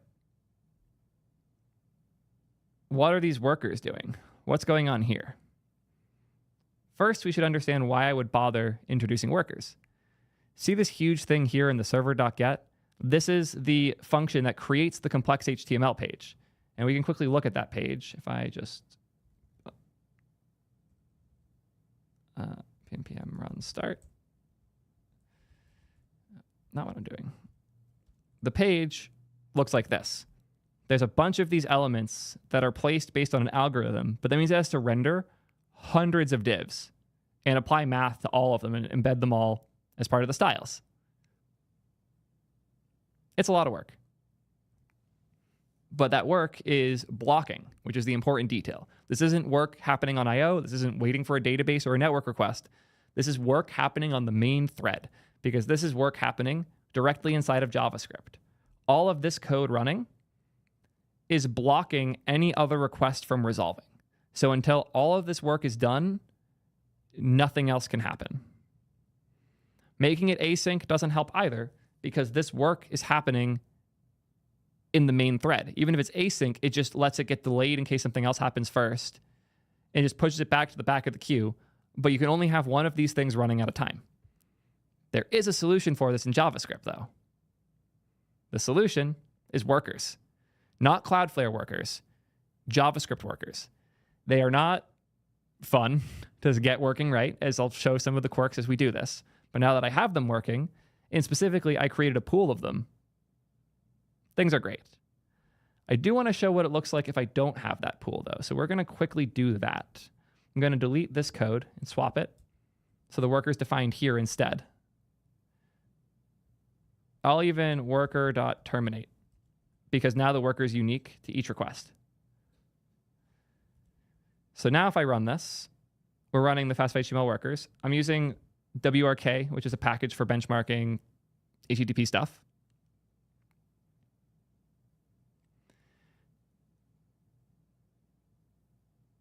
Editor's note, cut to when the result comes in. This test runs for 15 seconds. And, okay, the result was faster than I would have expected. What happened there? That should not have worked.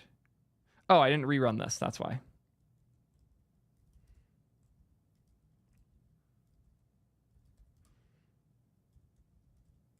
Okay, we're going to retake this whole thing.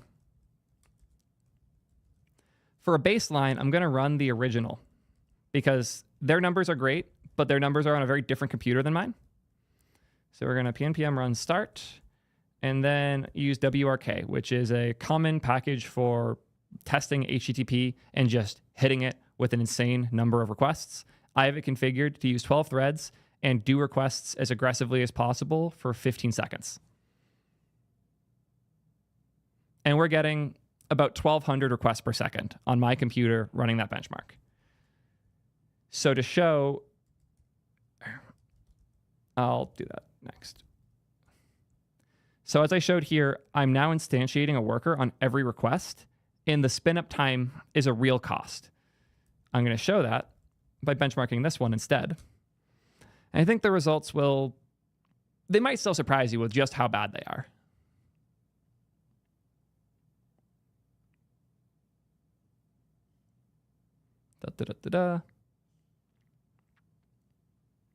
Yeah, almost a 10x decrease. So when I got this working and I was at this state, I was like, you know what? Maybe I am dumb. Maybe this isn't actually something that can be faster. But I did some Googling. I did some clotting, I'll admit, and decided it would be worth trying to pool it. By pooling, what I mean is I created 12 workers ahead of time. And this number can be different. I didn't experiment with it at all. It was just a quick number because it was the same number of threads I was using elsewhere. A lot to play with. Regardless, I wanted to see if this could actually theoretically be faster. I had a lot of issues with passing values around and whatnot, but once I got all that cleared out, I got it working. I got it running. Let's restart the server. And let's run work one last time. So remember, this was the original benchmark. This was my first attempt to make it parallel and non-blocking for the generation of the HTML with a worker on every request. This now is us using workers, or this test where we're reusing workers is almost at 5,000 requests per second. My first few benchmarks were over 5,000 requests per second. That's insane. And it's not like it doesn't work. It works. There are theoretical race conditions because everything is listening for the same message listener, but you can solve that by generating a random number here and passing that down. Like there are solutions to those problems. I didn't bother implementing any of them because I just wanted to showcase the raw potential throughput. And that raw potential throughput is kind of mad. When I posted though, people were immediately guessing that what I was doing, and you know what? Retake on that because people are curious what happens if I bump the number. Let's do it. Somebody asked for 1,000. Let's run 1,000.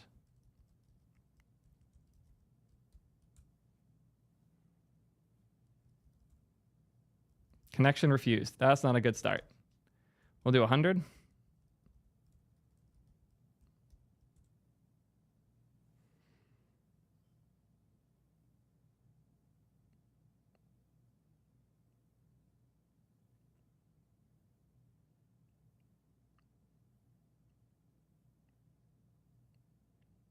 And it got slower because I'm now maxing out the number of endpoints I have available and the number of like cores and threads. So we'll leave that on 12 for now.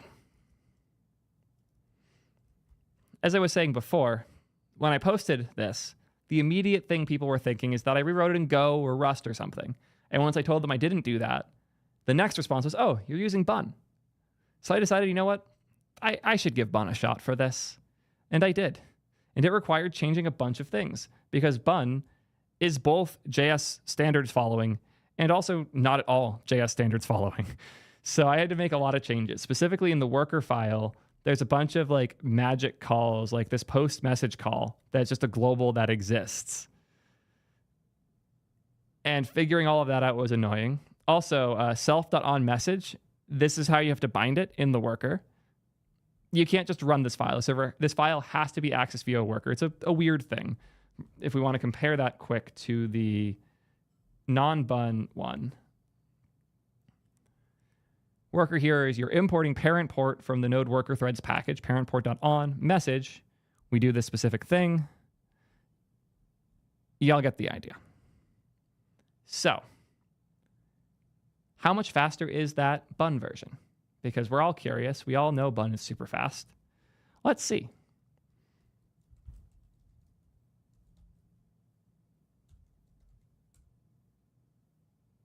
Bun server.js.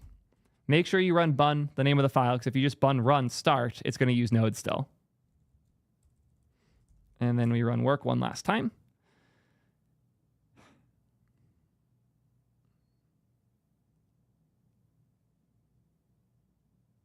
Okay, I'm getting corrections from chat, which is that Bun is doing things the exact same way as the browser does. Good. The browser is dumb.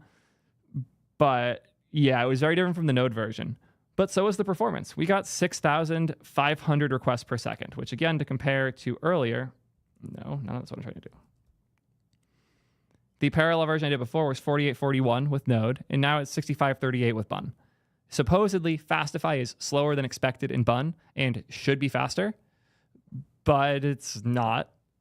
It is faster. It's just not a lot faster like you would expect. Like if you look at the Bun numbers on their site, Node's HTTP rendering of a React app is 14,000 requests per second.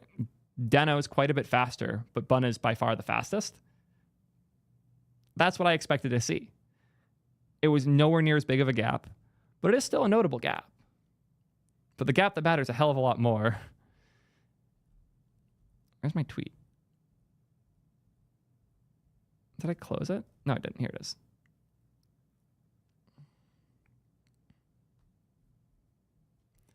But the number that matters a lot more is this one. And I'm afraid, now that I have the Bun version, I have to update this Excalidraw.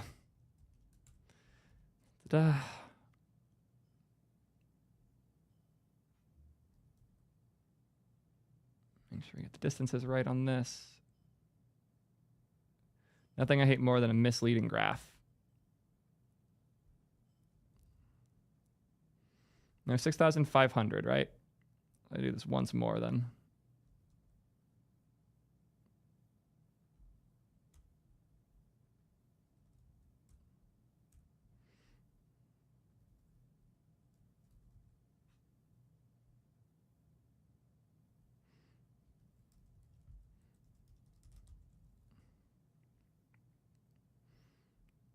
Now it goes to about there.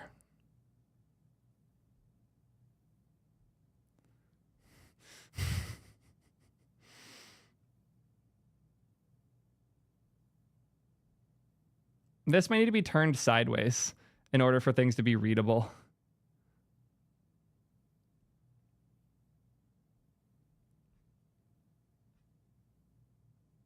Quick Excalidraw tip for those who are like me and overuse this program. If you want to make the aspect ratio of something better, put some dots in the corner. Now when you copy as PNG, it'll be bigger.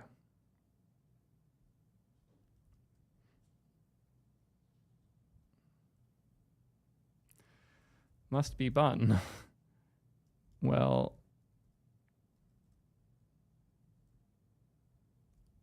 wow, you must be using Bun. Welp.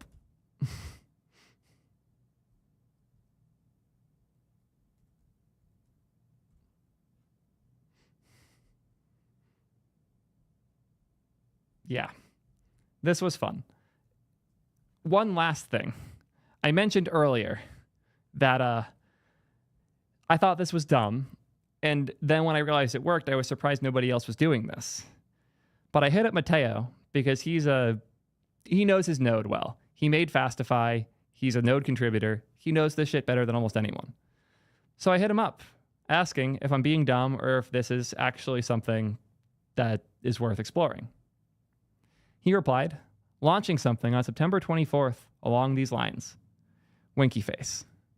So, yeah. I think I might have inadvertently stumbled upon the reason that they were making this benchmark in the first place, which is a proud moment for me. It's fun that when I look at a benchmark like this, I can think through why someone would make it, and more importantly, like what could make these numbers higher, and come to the same conclusion that led to them making this in the first place. That was a very validating moment for me to have the same realization that led to them making the benchmark in the first place.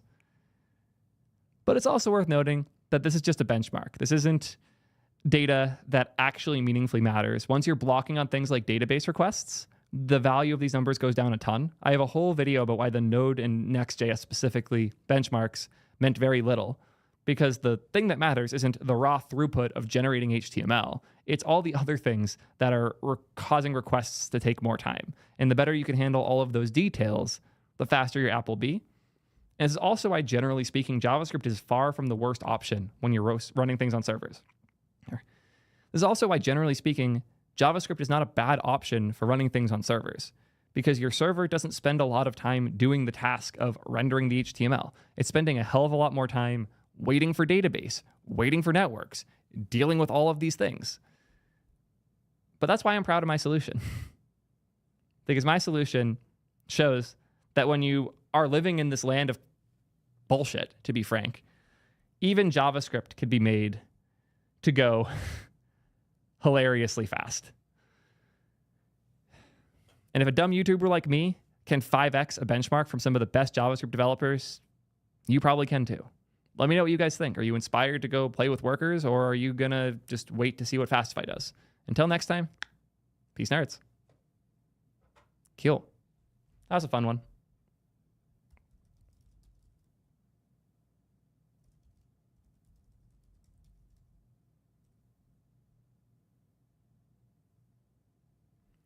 Missing an issue. One file still uploading when second file is already finished. Both are 1 gig. And you deliberately navigated away from the upload screen to visit docs. Yeah, if you leave the page while the upload is happening, it's going to get stuck in that state. We should probably have a failed upload state, but we leave it as uploading because you could theoretically resume it if the reason wasn't you left the page, but the reason was that you like lost internet temporarily. But since you lost the page state, you lost the ability to continue that upload. We should do something about that. But yeah, we can't deal with you not doing the upload. It's limited how much control we have at that point.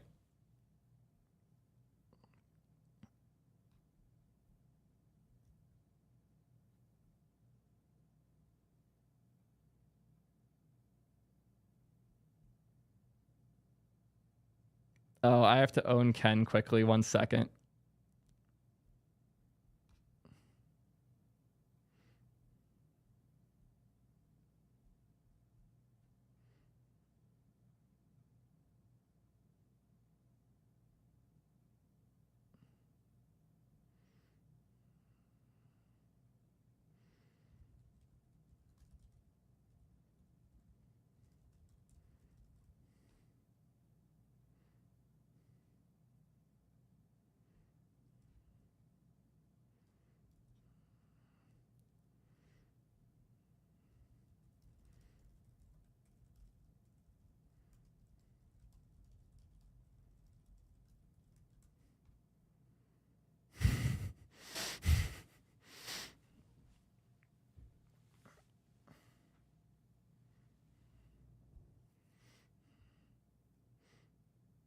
I almost feel bad, but it's so good.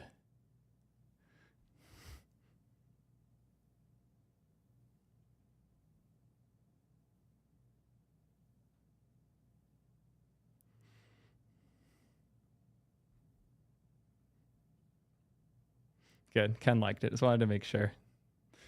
He already replied.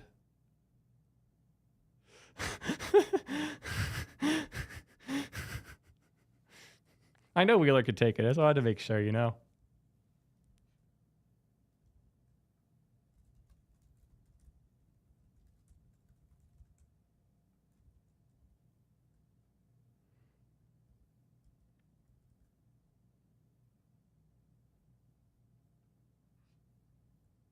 And that was fun.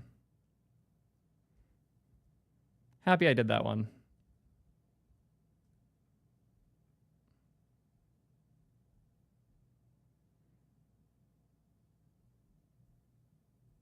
I'm going to kill all my highlights. I hate this feature. I don't know if there's a way to turn off automatic highlighting. But I hate that when I pin things, they get highlighted.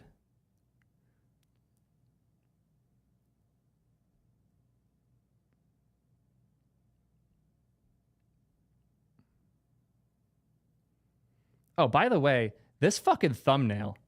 I am so proud of this one. It took a lot more time than it probably looks like it did.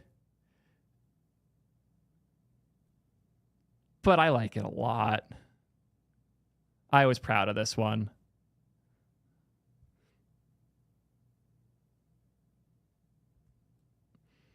I should see how it's performing. Hide the revenue number. Yeah, I'm sharing my revenue numbers more. I don't fucking care. You guys have seen it enough times. I have it in a video that I just did with Cursor. It's one of the most viewed videos ever. So let's see how that one's performing. So I'm very curious.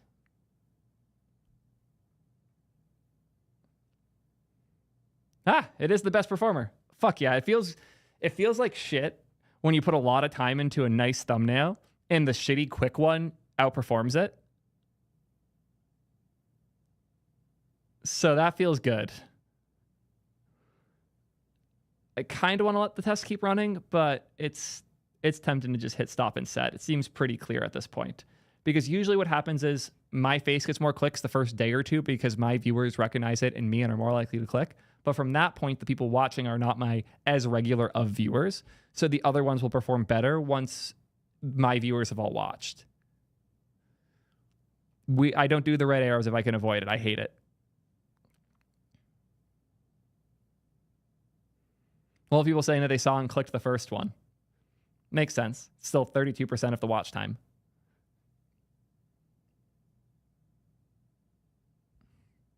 Oh, thank you, Cyrus, for the compliments. That means a lot. The Chrome React background didn't work because it's too many details and it doesn't fit with the title as well. I made that one when I had a different title originally.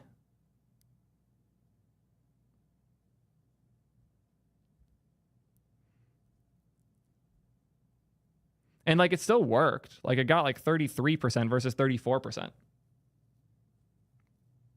Yeah, Code Aesthetics kills it.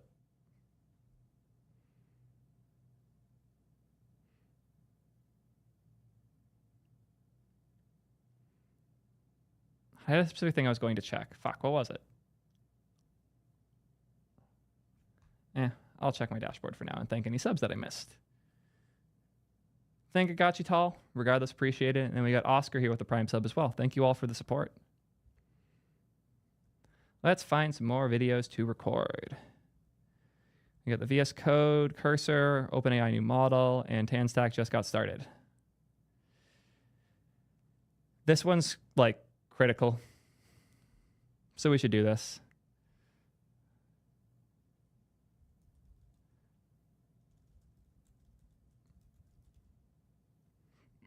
Oh, damn, it's been that long? Fuck.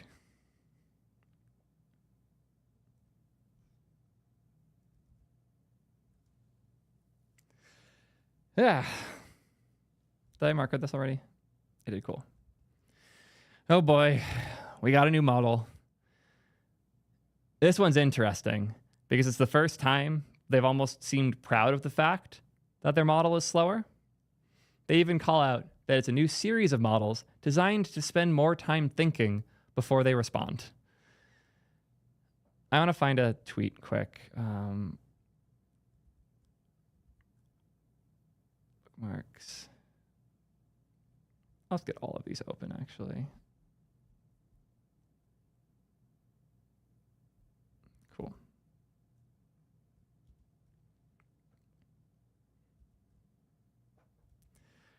I was considering not talking about this one, but then I saw this tweet. I can't get over the fact that OpenAI just shipped a PhD in your pocket and the rest of the world is walking around like nothing happened. I don't know how bullshit this is, but I want to know. So now it's time to know. Let's dive in. But before we do that, we need to hear before we dive too deep, we need to quickly hear a word from our sponsor. Cool. First and foremost, there was one other thing. Did anybody see the AI winter tweet? Because if you can find that, AI winter is upon us. That's not what I am searching for. Yeah, if anybody can find the AI winter is upon us tweet with the parallelogram, that'd be really handy. I can look through my likes and find it otherwise, but yeah. Did Prime already make a video about this? How? It happened today.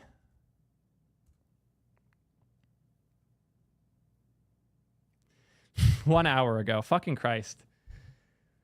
And I can't post mine today, so I have to post my UploadThing video. Great. That's fine. We'll make it happen. It came, no, was it yesterday actually? Like early yesterday? Oh, it was. Yeah, my bad. Never mind. I'm a day late already. Let's play with it though. So the AI winter one was a tweet someone said today that was like they had a secret test.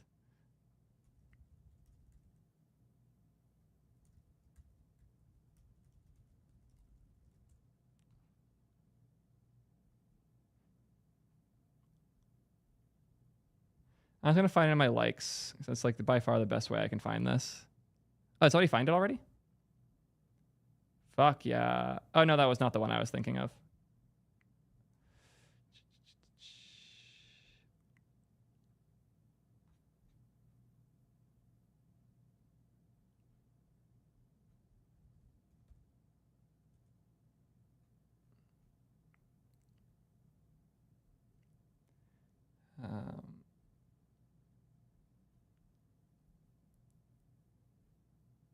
I really should have bookmarked this tweet.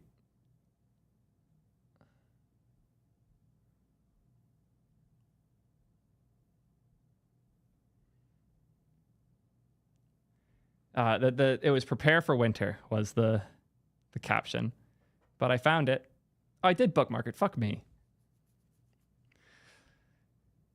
This one was great.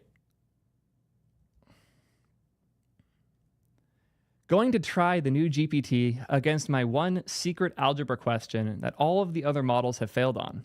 If it succeeds, then humans are getting replaced in less than 2 years. If it fails, then we get AI winter. Let's see the result. Prepare for winter. Not trying to ask Grok fucking anything. Go away. I'm talking about a good AI model, not accidentally implementing a shit one. Anyways. If 3 corners of a parallelogram are 1, 1, 4, 2, and 1, 3, what are all of the possible fourth corners? It thought for 10 seconds, which is a long time to wait for an answer. And it concluded that there are 2 possible fourth vertices, -2, 2, and 4, 0.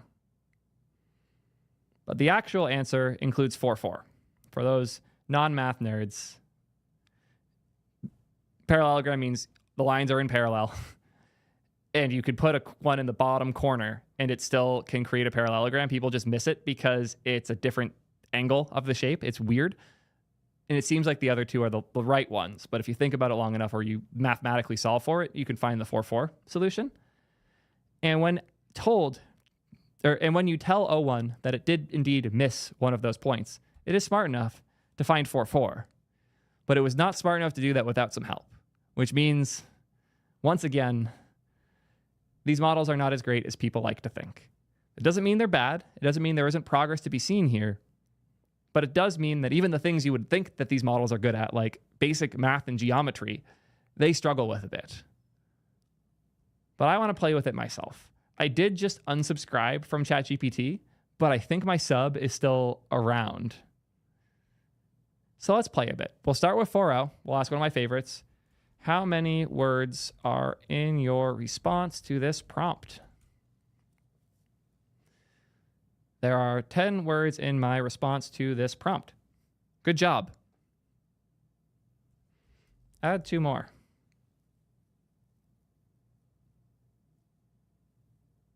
Did I get it wrong? 1, 2, 3, 4, 5, 6, 7, 8, 9, 10, 11. Love AI. Let's ask O1. Do a new one so it doesn't have the context. Thinking. 2 words. That's a much better answer.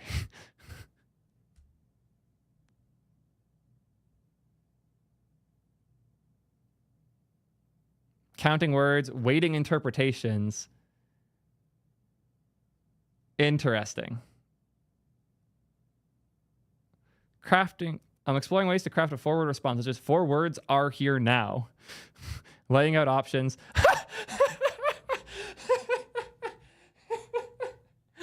Oh, man. I thought these were good now. What happened?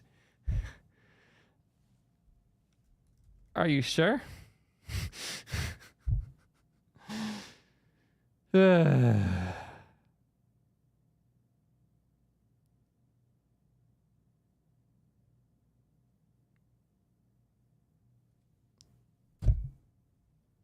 Why is it like this?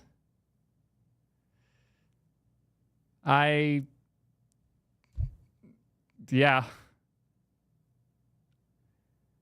It's very amusing to watch some of the most advanced technology ever made spend 30 plus seconds in multiple layers of inference. 17 seconds spent trying to add 2 words to a response that was 2 words.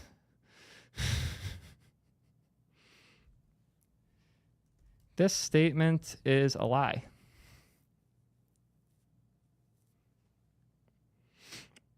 Ensuring alignment.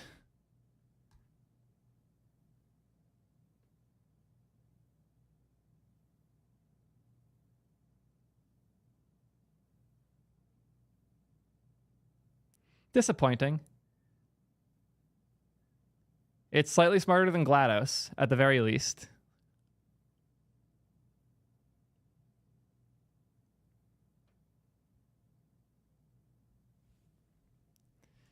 This statement is 6. Or evaluate the following state. Nah, I want some good things to ask it. What are some fun introspective problems that we could ask this model? Chat, not ChatGPT chat, the arguably slightly more or significantly less intelligent chat, my live chat.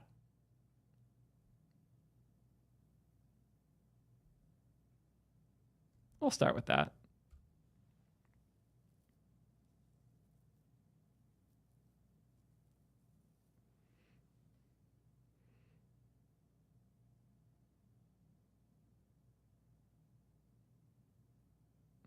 Disappointing. It just did Google searching there effectively. I do want to test Claude for a quick comparison. We'll do the same starting point because that was funny. 6 words are in this response. Good job. It started correctly. Now I'll tell it to add 2 more. 8 words are in this response now. Added.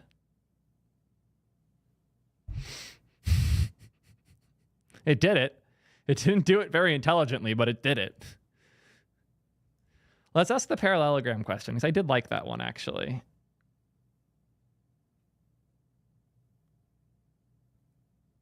If 3 corners of a parallelogram, what are the possible 4th corner coordinates of a parallelogram with the following 3 corners?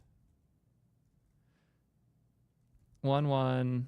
Let's make sure I got them exactly right. 1, 1, 4, 2, 1, 3.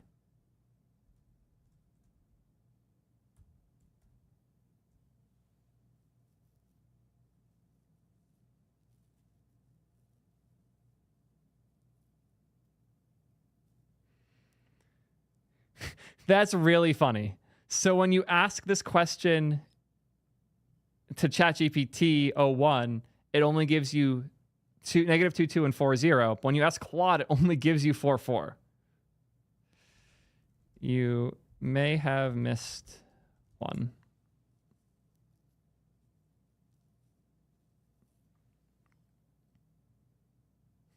There's still one more.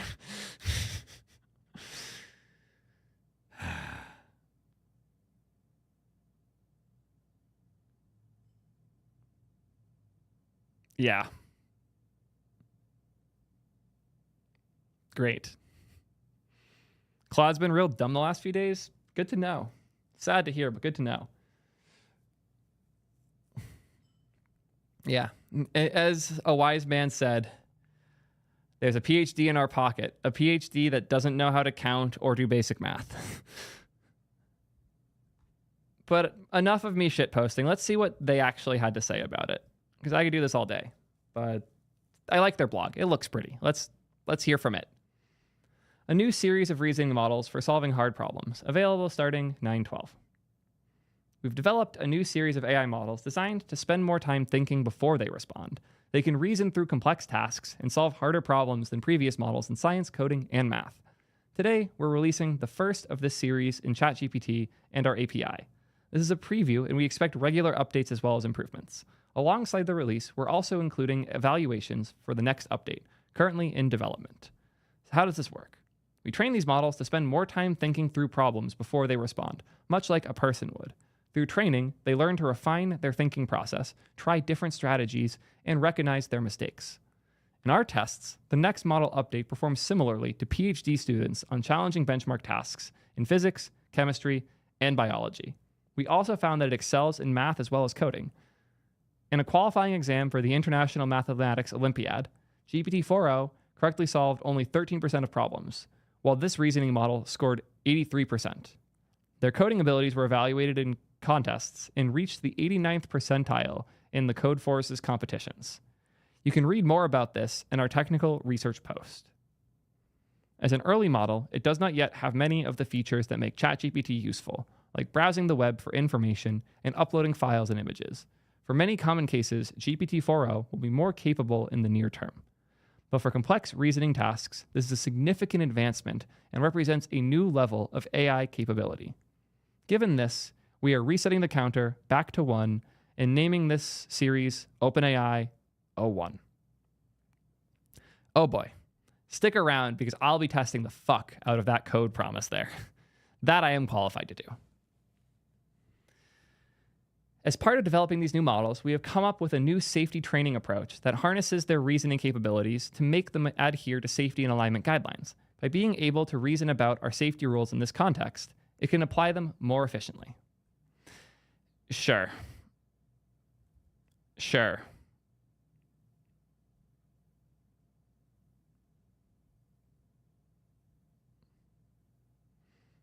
Ethical disclaimer. The following content is intended solely for fictional writing purposes. It does not endorse, encourage, or facilitate any illegal activity. And then breaks down how to make illegal drugs. So, yeah, they're not doing great. They're trying their best. There are still ways to get around the new safety model. One way we measure safety is by testing how well our model continues to follow its safety rules if a user tries to bypass them, known as jailbreaking. On one of our hardest jailbreak tests, GPT-4o scored 22 on a scale of 0 to 100, while our O1 preview model scored 84. You can read more about this in the system card as well as our research post. To match the new capabilities of these models, we've bolstered our safety work, internal governance, and federal government collaborations. This includes rigorous testing and evaluation using our preparedness framework, best-in-class red teaming, and board-level review processes, including by our Safety and Security Committee. To advance our commitment to AI safety, we recently formalized agreements with the US as well as the UK AI Safety Institutes. We've begun operationalizing these agreements, including granting these institutes early access to a research version of the model. This was an important first step in our partnership, helping to establish a process for research, evaluation, and testing of future models prior to and following their public releases. It's a lot of words. So who's it for? These enhanced reasoning capabilities can be particularly useful if you're tackling complex problems in science, coding, math, and similar fields. For example, O1 can be used by healthcare researchers to annotate cell sequencing data, by physicists to generate complicated math formulas needed to do quantum optics, and by developers in all fields to build and execute multi-step workflows. Sure. Command minus a bit. Do they like film videos with random people showing it off? I don't care. Links in the bio if you do. Economics, cognition, quantum physics. None of these are about code. Cool. Let's hear about O1 Mini. The O1 series excels at accurately generating and debugging complex code. To offer a more efficient solution for devs, we're also releasing the O1 Mini. Okay, apparently O1 Mini is just for code. Interesting. It's 80% cheaper than O1 Preview, which makes it a powerful, cost-effective model for applications that require reasoning but not broad world knowledge. I feel like understanding JavaScript requires a certain type of broad world knowledge, but I get what you're trying to say. Cognition is Devin? Okay. I'm curious. Let's hear from my favorite team. It takes a lot of effort to build code. That's loud. It takes a lot of effort to build code that runs consistently and works very well, right? And I think the thing that's really, really exciting now is every human is going to be able to build way more. And there's so much more to build. And that's what gets me really excited. Yeah, I'm Scott Wu. I'm the CEO and co-founder at Cognition. The thing that's interesting about programming is that it's changed in shape like over and over the last 50 years. Programming used to be punch cards, and people used to, that was how it was first done, right? Along the way, there were all these different technologies. I don't care. Show me this model. Tell me what's different. I guess I should explain what Devin is and stuff from the beginning. Yeah. Okay, cool. Yeah. So, at Cognition AI, we're building Devin, the first fully autonomous software agent. And, what that means is that Devin is able to go and build tasks from scratch and is able to work on problems the same way that a software engineer would. And so here, actually, I asked Devin, to analyze the sentiment of this tweet, to use a few different ML services out there, to run those out of the box and break down this particular piece of text and understand what the sentiment is. And so first, Devin will make a plan of how it plans to approach this problem. Yeah, and so here, it had some trouble fetching it from the browser, and so then instead it decided to go and go through the API and fetch. Could they have used AI to make this video a little more watchable? I know I'm picky because I'm a YouTuber and I think a lot about how to make trimmed down digestible content, but Jesus Christ, I skipped halfway through this and it's just going. But it's cool that it tried to fetch the URL, realized it couldn't do that, and then decided, you know what, I'm going to hit the API. That's a cool concept that it was able to figure that stuff out. I wish it would show a bit more of the screen so we know what it was doing in the process and how long it took. If you guys watched my previous video on Devin, it is hilariously slow. But yeah, we'll get there as we get there. API and fetch the tweet that way, right? And all these little decisions, things like that happen all the time. You can really see here how much this human-like reasoning makes a difference. Finally, it's able to get this all the way through. It says the predominant emotion of this tweet is happiness. The soul of programming has always been the ability to take your ideas and turn them into reality. Okay, so there was approximately 20 seconds of showing anything related to the O1 mini model in this, and then a lot of just talking. It does fit the AI way, which is using way too many words for the thing you're trying to do. Good old Delve. Yeah, I love that. I love that Paul Graham keeps getting proven more and more right. Anyways. How to use OpenAI O1. Okay, we have it already. What's next? Cool. Oh, they have an actual coding demo at the bottom. If only I knew about that earlier. One last I want to show an honest example of a coding prompt that O1 Preview is able to do, but previous models might struggle with. And the coding prompt is to write the code for a very simple video game called Squirrel Finder. And the reason O1 Preview is better at doing prompts like this is when it wants to write a piece of code, it thinks before giving the final answer. So it can use the thinking process to plan out the structure of the code, make sure it fits the constraints. So let's try pasting this in. And to give a brief overview of the prompt. Why did the volume change? Are they mounting different video players for every single one of these so the properties between them aren't shared?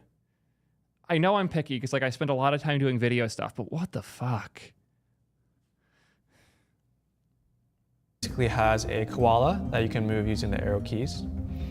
Strawberries spawn every second and they bounce around, and you want to avoid the strawberries. After 3 seconds, a squirrel icon comes up, and you want to find the squirrel to win. And there are a few other. Yeah, it sounds like a really shitty video game. I'm no Pirate Software. I'm not a god game designer, but that doesn't sound great. Other instructions like putting OpenAI in the game screen and displaying instructions before the game starts, etc. So first you can see that the model thought for 21 seconds before giving the final answer. And you could see that during... Did they specify in Python? Oh yeah, they said use Pygame, okay. I wonder what they would pick if you didn't specify that. And so here's the code that it gave. And I will paste it into a window. That the choice to use Sublime Text is such a statement. They specifically chose the one even close to modern text editor with no AI features built in. That wasn't an accident. Sublime Text was chosen for this.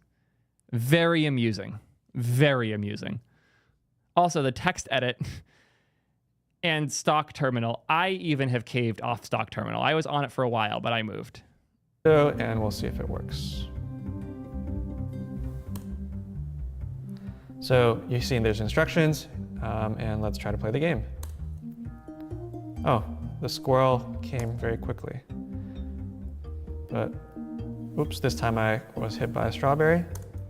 This game looks like game of the year, guys. I think it's time. I think we all need to stop playing Deadlock. We need to move on from Astrobot and move on to Squirrel Finder. Let's try again. How much of the video is him just playing the shit game? And let's see if I can... Where does it start? The squirrel. Almost a third of the video. This is something else. OpenAI, if you want to acquire us, let me know. We can help a lot with comms. We can help a lot with media. We can help a lot with DevRel. Just saying. Anyways, I want to give it actual hard code problems. So we'll switch to O1 Mini. Supposedly it's good for this. We'll do my favorite set of hard code problems, which is Advent of Code. If you guys don't know it, Advent of Code is a set of programming challenges that I tell myself I'm not going to do every year, and then I do it every year, and then I compete, and I take it way too seriously because I'm a nerd and an asshole. But these problems they're challenging. So let me sign in quick so I can get actual inputs. Because as you guys can see, I beat it. Well, let's look at a random one. 19.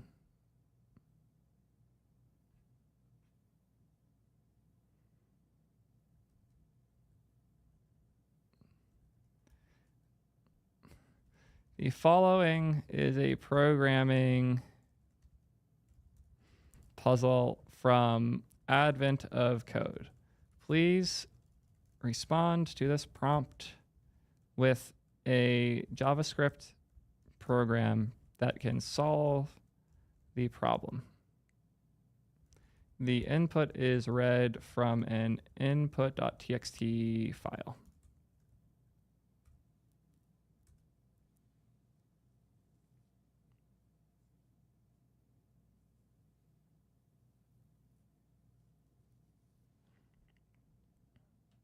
Responded faster than I would have expected.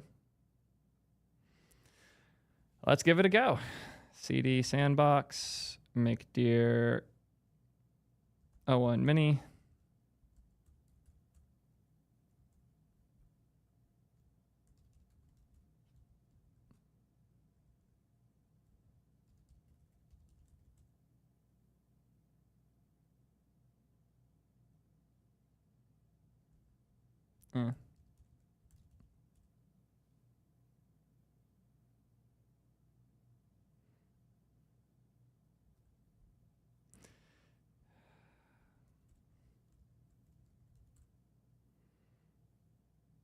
Okay, I need the input.txt file. Now let's see if it is smart enough to give us the right answer.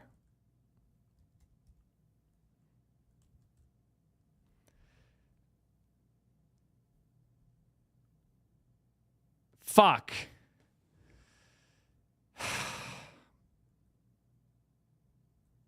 Advent of Code is going to suck this year. Fuck.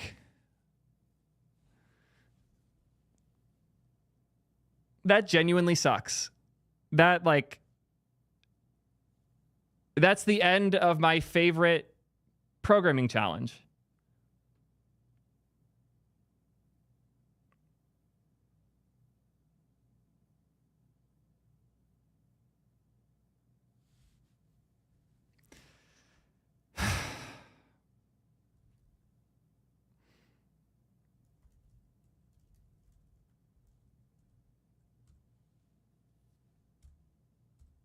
It is, people have made a good point that it might be indexing and finding the solution from the internet. Let's see if it did that. Map the flow, summing slices, introducing workflow, detail. It claims it didn't do that.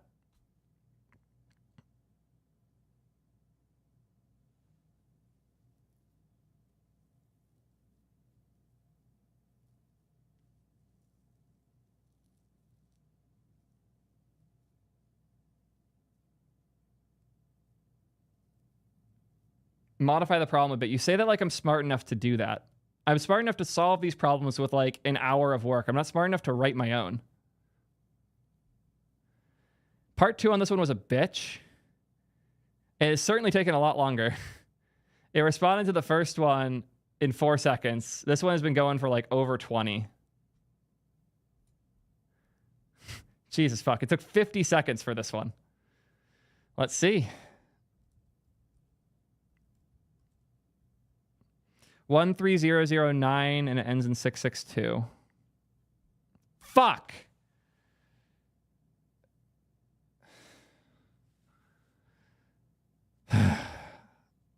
Assuming it's not literally trained on existing solutions, which honestly it probably is because everyone open sources their solutions at the end. This is upsetting. I will be going out of my way when Advent of Code starts this year to test these things before the problems are public information. Because I want to know how real this is. But right now it feels real enough that I'm upset. Honestly, the easiest way to see if this is stolen is that we GitHub code search.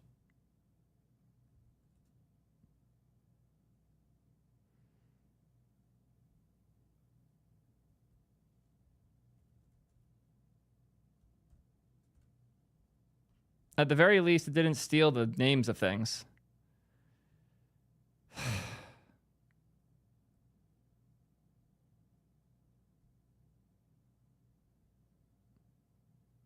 I'm sad. I mean, it's cool that this is able to solve hard problems, but fuck, man. They weren't fucking around when they dropped that number in their blog post. Where was it? No, it was not what I was trying to hit. I just Command-Shift-W. Don't even know what that does. All right, do I have multiple? Nope. Okay, cool. Yeah, when they said in here that they scored an 89th percentile of code forces, they're not fucking around.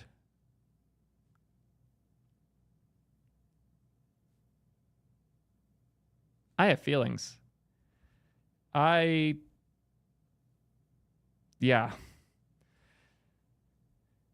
The last hope is the ARC prize. If y'all aren't familiar, I did a video that people are very mad at me for about AI's not actually getting better. And one of the things I cited was the ARC prize, which showcased the types of problems that AI is really bad at. Like this, it's pattern recognition. Obviously the pattern is we have to put the dark boxes. Why is it not letting me do it? Oh, I have to do that, that's why.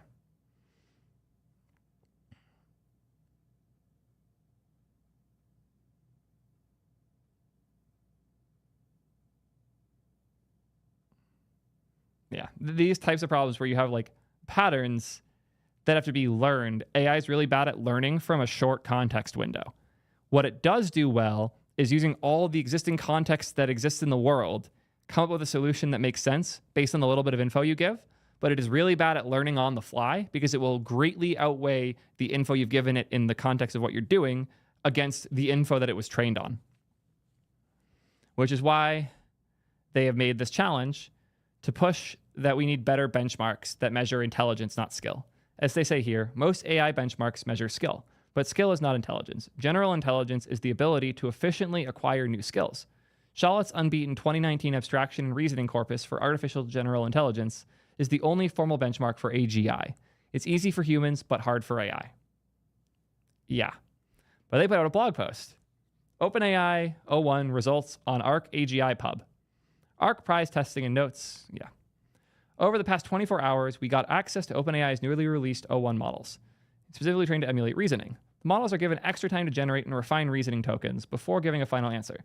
Hundreds of people asked how o1 stacks up on the ARC prize, so we put it to the test using the same baseline testing harness that we've used to assess Claude, GPT-4o, and Gemini 1.5. Here are the results. Yeah. Way better than 4o.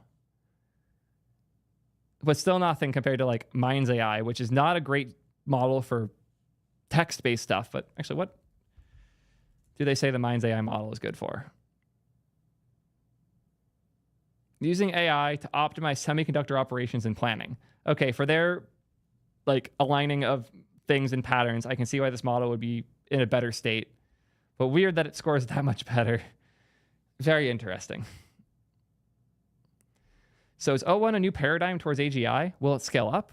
What explains the massive difference between o1's performance on IOI, AIME, and many other impressive benchmark scores compared to only modest scores on ARC AGI? There's a lot to talk about. o1 fully realizes that the let's think step-by-step chain of thought paradigm for applying it, or by applying it in both training times and, this sentence is hard to read.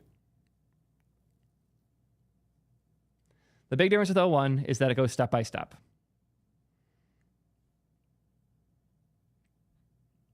In practice, o1 is significantly less likely to make mistakes when performing tasks where the sequence of intermediate steps is well represented in the synthetic COT training data.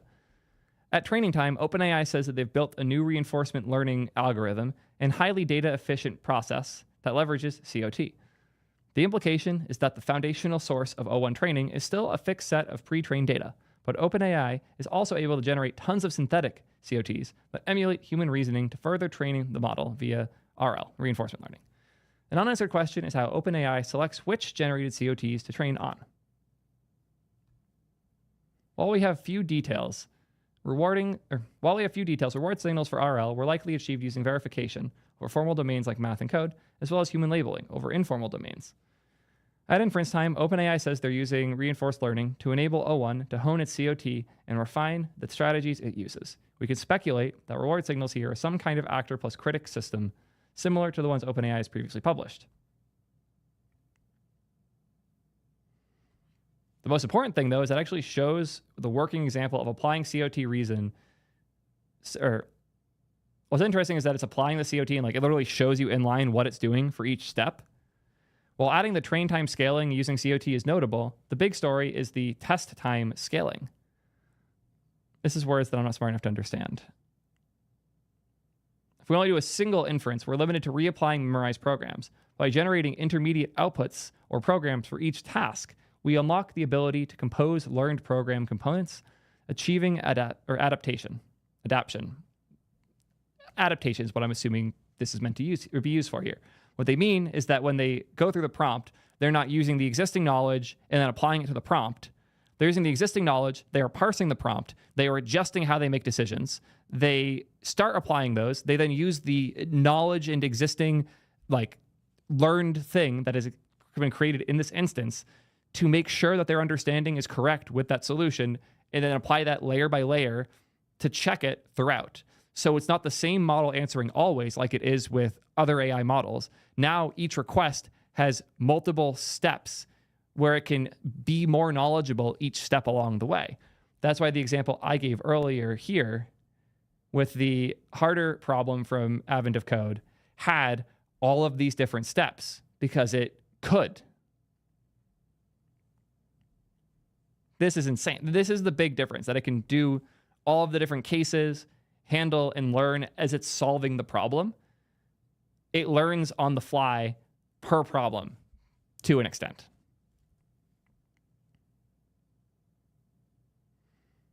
Apparently, they hard-coded a point along the test time compute continuum and they hid the implementation detail for devs. Makes sense. But man, the average time for task is significantly worse. 4.2 minutes versus 4.0 doing it in 0.3 minutes, which is seconds, not minutes. Even 01 Mini still took 3 minutes to solve it. So it takes 10 times longer, and the answers are twice as accurate.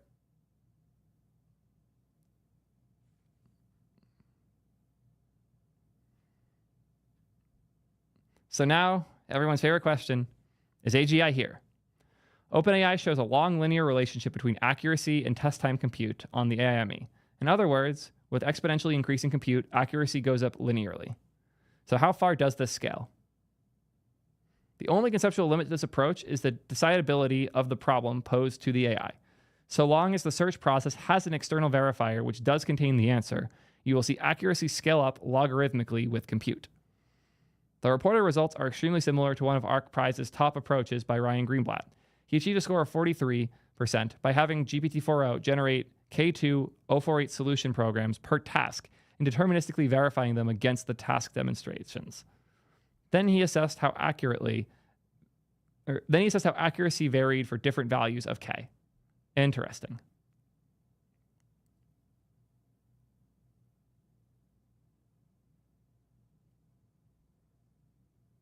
Ryan found an identical log linear relationship between the accuracy and test time compute on ArcAGI. Does all this mean AGI is here if we just scale test time compute? Not quite.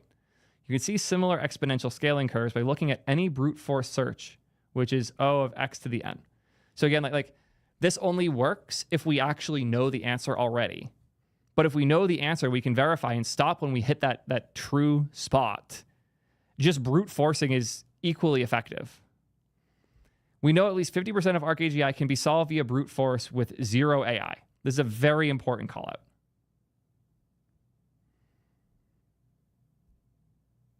This is not how humans beat Arc tasks. Humans do not generate thousands of potential solutions. Instead, we use the perception network in our brains to see a handful of potential solutions and deterministically check them with the system two-style thinking. We can get smarter. And that's the important difference. AGI, for something to be truly intelligent, it has to be able to get smarter as it gains information, not a thing that is trained for months on a bunch of GPUs that can correct itself sometimes. It has to be able to improve and get smarter and learn. And that's the difference. No one's made AI that can learn yet. In order to get there, we need new ideas.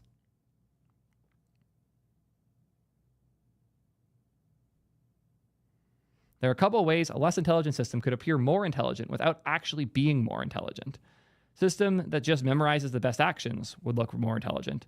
It would be very brittle, which would appear intelligent in one domain and then fall over easily in another, like we just saw with basic geometry versus really complex code challenges. Like, how absurd is it that this programming puzzle that took me like an hour and a half to solve was easier for 01 Mini than it was for the 01 Preview, the much heavier model, to figure out how many words are in its response. Like, I was asking it really basic shit and it couldn't do it. But then I asked these really complex problems and it can figure those out because of how it's trained and what it's capable of doing. It looks really smart sometimes. It looks incredibly dumb other times.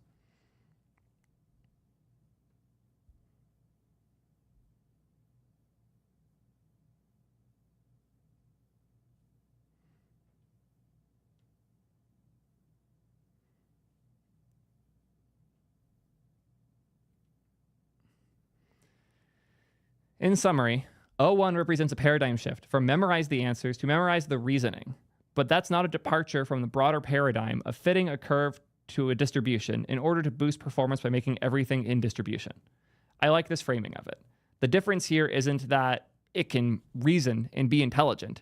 It's that it is memorizing the ways that it can reason. The same way that it can memorize the answers and infer an answer based on previous answers, it can look at the reasoning and infer different reasoning based on other things it knew in the past.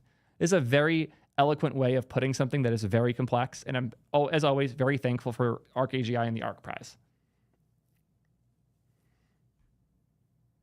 Throwing this in the notes because this is good stuff. Dope. I think that is all I have to say. I am very curious how y'all feel about this. Are you as scared as I am about programming challenges breaking, or are you excited to be able to code more effectively? Let me know. And until next time, peace, nerds. Kill.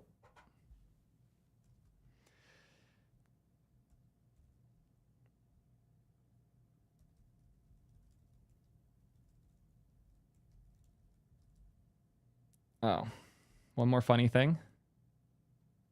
Why were they calling it 01 when the previous model was 01 and this model's entire deal is that it is not?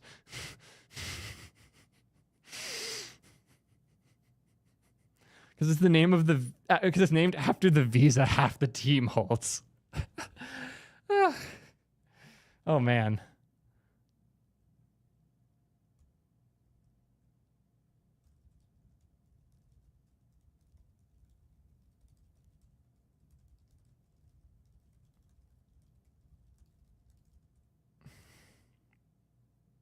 Launch went great. Really pumped.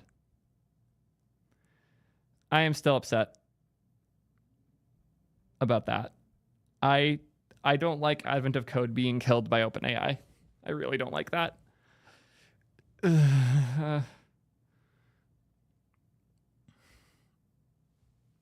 I'm sad.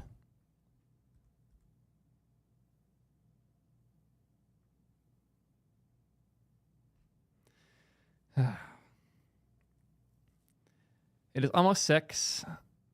I want to gun these out quick.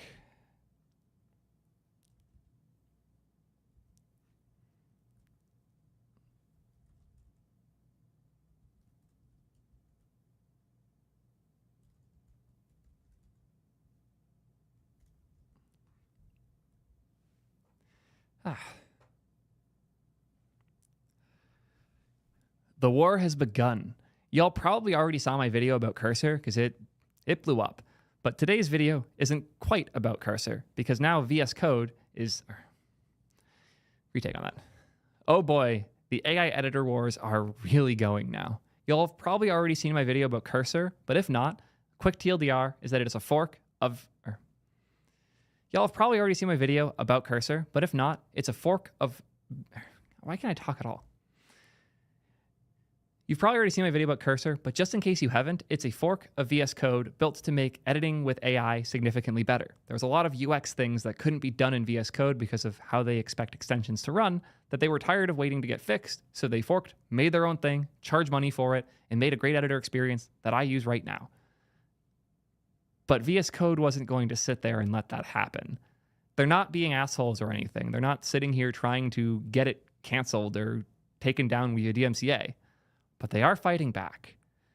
VS Code just pushed an update where they are copying a lot of those features.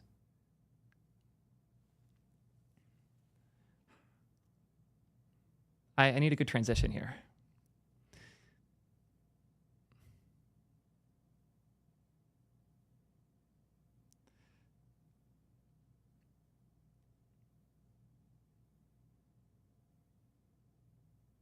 I want a funny transition. Oh, I know who's going to sponsor this one, actually. I have a specific sponsor in mind for this one that I think will fit really well.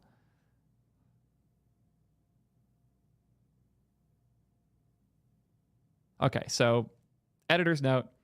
If we go with CodeRabbit, I'm going to do a specific sponsor plug for them here. But I'll do a second take in case we want one of the other sponsors that are on the list. Okay. So this is going to be all about coding with AI, but do you know what this isn't about? Reviewing code with AI, which today's sponsor has a lot to say about. Cool. So we have that cut. Now I need to come up with a good transition in case that's not the sponsor for today.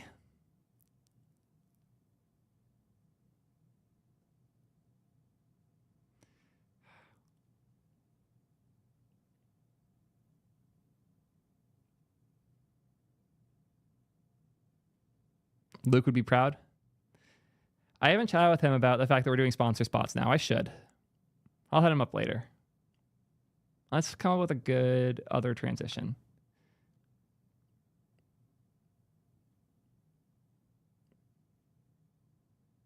Oh, I know. I'm going to go download this new update to VS Code, but while we're waiting, here's a quick word from our sponsor. Retake on that. I need to go download this new VS Code build. So while we're waiting, we're going to quickly hear from today's sponsor. I didn't like how I stammered over the words. 5th time's the charm? Cool. I need to go download this new update so I can show it to y'all. So while we're waiting for the download, let's quickly hear from today's sponsor. Cool. And now I can do that part.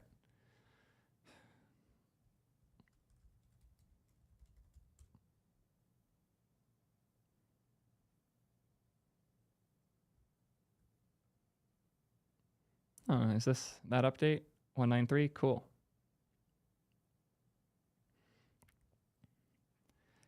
I am now up to date. I'm going to play, but first, let's see what they have to say. They attached extra context in quick chat, or they added attaching of extra context in quick chat, /tests command updates in existing files, configure custom code instructions, session summaries in chat history, longer context for code and chat can infer commands in participants, automatic references for recent files, apply natural language as inline edits, generate debug configurations, and generate tests based on test coverage. None of that makes any sense to me. Let's see what they actually added. Quick Chat has added the ability to attach a context. So you can pick a file and then send that as context as you ask Copilot for things.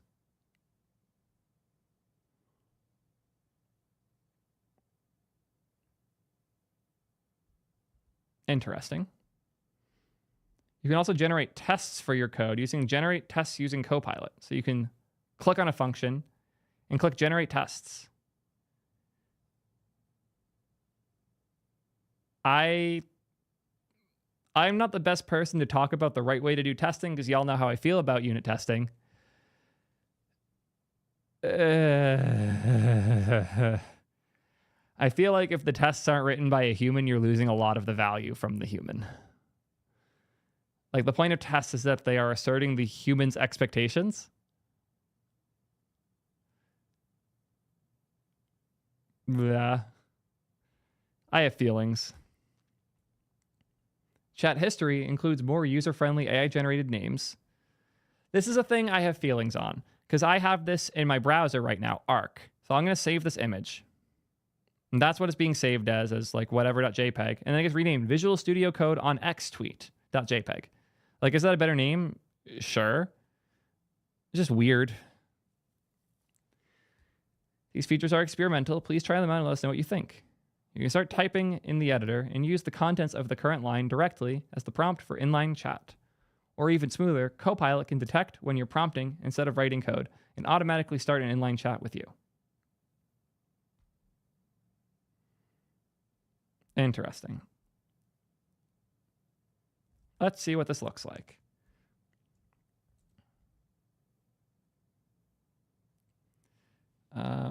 None of these are code base actually working right now. Let's work, pick stuff, hide this in case I open things I don't intend to. Cool. Now we have pick thing in VS Code. And I wrote almost all of this application in Cursor. So this will be an interesting experience. Let's hop into something that has complexity in it. This guy does. Image grid, select bar. This will be a fun one to test. Let's see what happens if I tell it to write a test for this. How do I get those options?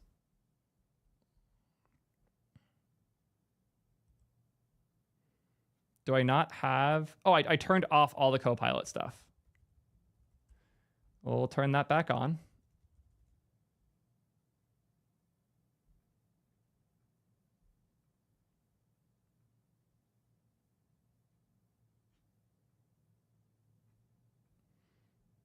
I'll also disable SuperMaven, which hurts. Y'all know how much I love SuperMaven. Reload window just in case. And now, Copilot, generate tests.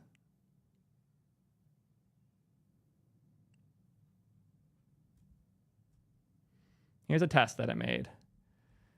It mocks JS-zip, just function mock implementation, generate async, glob fetch, describe, before each, just clear all mocks, It should download the images as a zip file, const images, create element spy, spy on create element, revoke object URL spy, await download images as zip, expect JS-fetch to have been called, or JS-zip to have been called, expect fetch to have been called times images.length, create element spy to have been called with a, revoke object URL spy to have been called.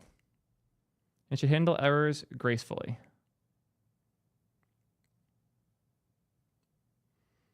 Interesting. Not the worst test I've seen, but you might have noticed that the function I wrote here was what, like 15 lines of code? Not even. Okay, it was like 18 lines of code. Whatever.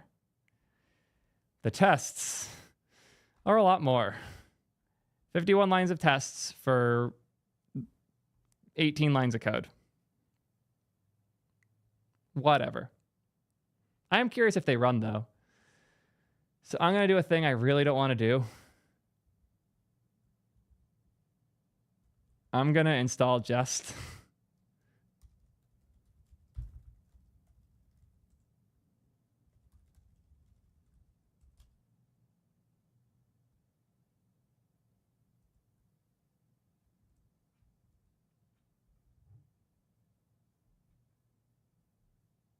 Oh, and I'm not exporting the function, so I can't use it externally. Love that. Love that to do good testing, you have to make everything export, even the shit you don't want to export.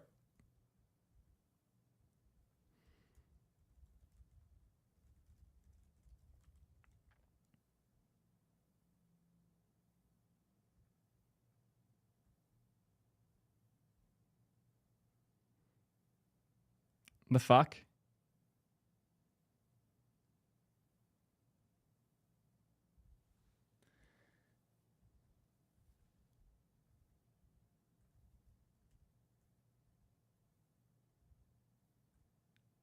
Let's ask Copilot.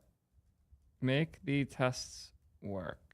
I think the Jest imports are missing.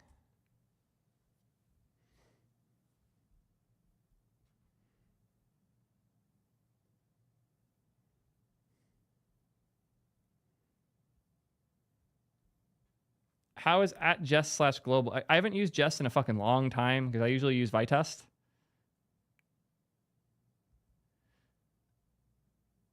Okay. I am not happy with the results I'm getting here, so here's what we're going to do. I'm going to get Cursor to fix this for me because I actually trust it a bit. Not a lot, but enough. Make the tests work and fix. I haven't set up Jest.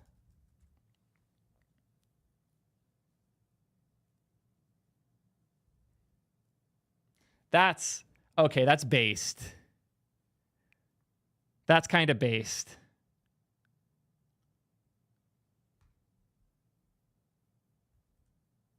Will it actually make these changes?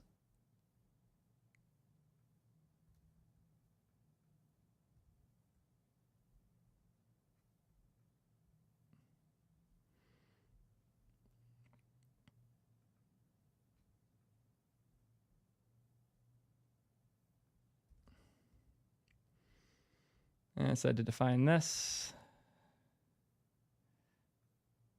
That's not the thing I'm trying to move. test.config.ts. Paste, save.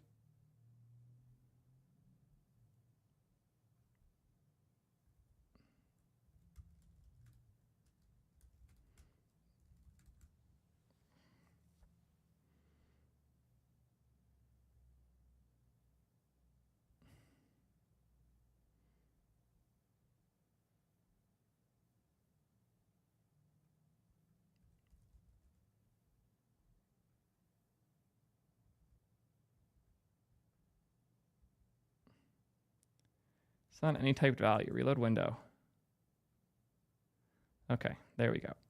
Now select bar is happier.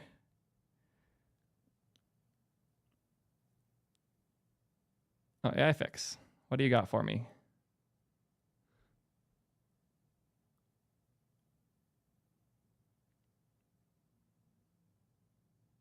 Oh, that makes sense.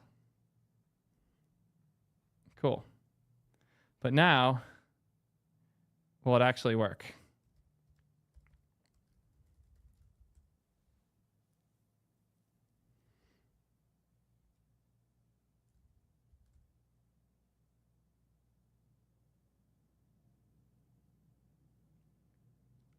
Failed to resolve import from TRPC React. It's not smart enough to use my aliases in the test. That's great. Testing is so fun, guys. Cool. So even with me trying to fix this with cursor, I got fucked. Back to VS Code. Okay. Thing 1, L. Clark is in this project. I don't know why you're being annoying about that. What else do we have to test here?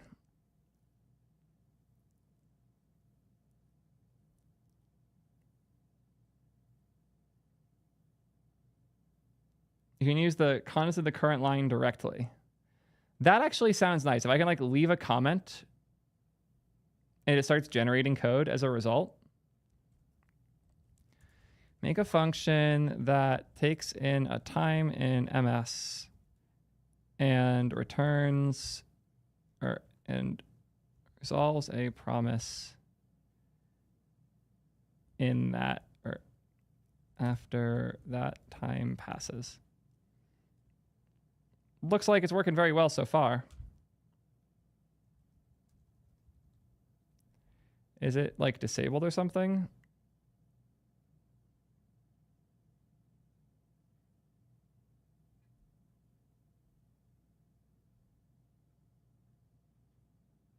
Where's the little Copilot icon?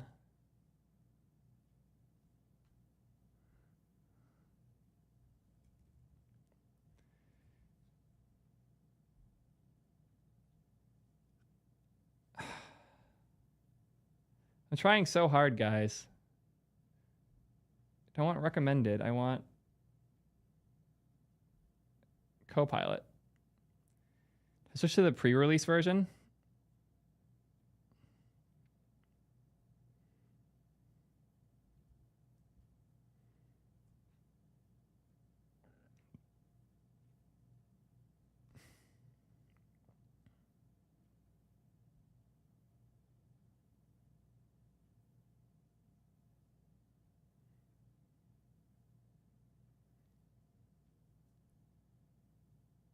And it's enabled.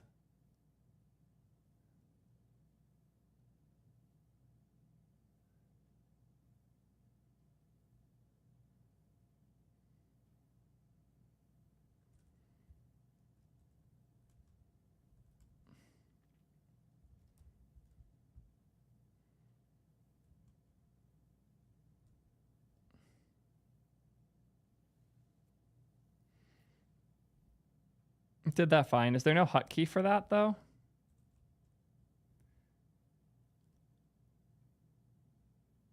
Oh, you can bind your own. We'll do that. What existing command has that? Delete line? Fuck that. Remove key binding. Try that again. Setting. Come on. No, so command K. Cool.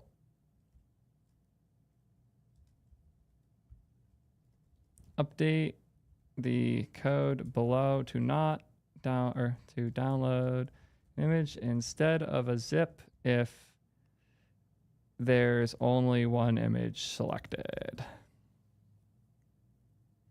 Okay, so it's not smart enough to use the context below. And it's also wrong. I mean, it made a new function, but it didn't do what I wanted it to. Can I hear? No. What the fuck did it just do? This is, admittedly, I'm trying to like make this work like cursor, but it is just not working at all.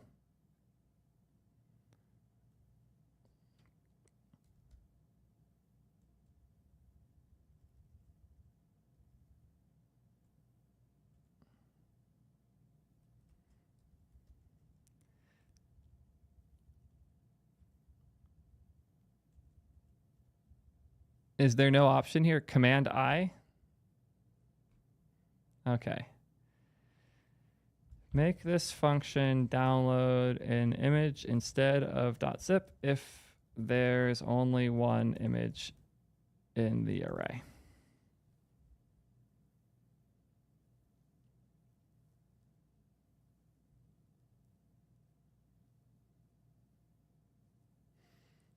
It's not type safe, but it at least tried.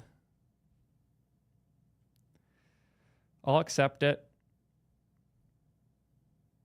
but I'm going to command Z it because I want to go ask cursor. The same exact thing. So we will hop into this code here. Make this function download an image instead of a zip if there's only one image in the array.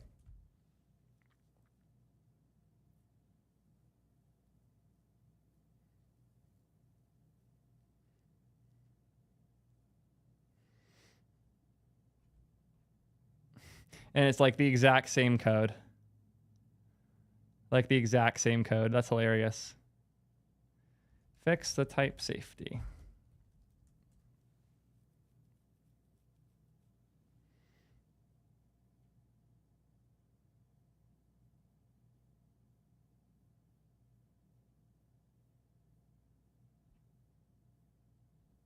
Meh.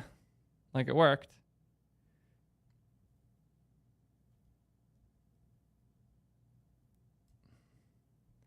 Interesting, though. All of these suck at these types of tasks, at least keeping it type safe in the process.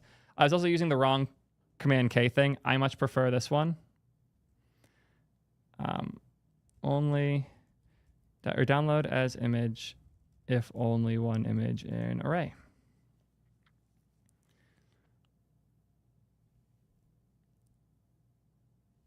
Make it type safe. Why is it so bad at that? Unchecked index access is a thing that AI should be aware of. It worked. Cool. Not the prettiest code I've ever seen, but at least it's right. What else do we have to test here? It's like it's, at the very least, the quality of the code is similar. Close that. Here we are.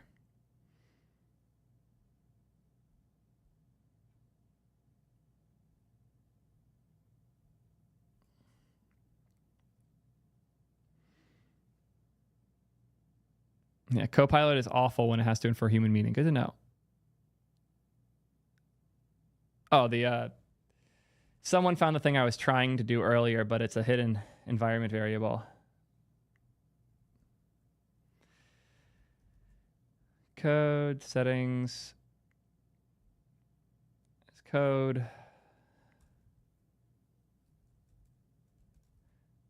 On, right?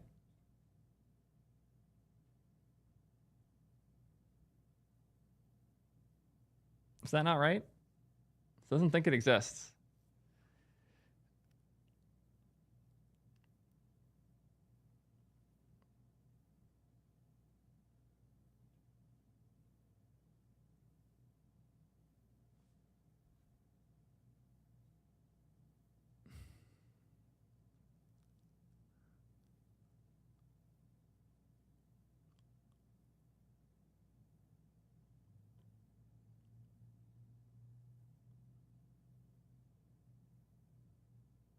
You got it from the release notes.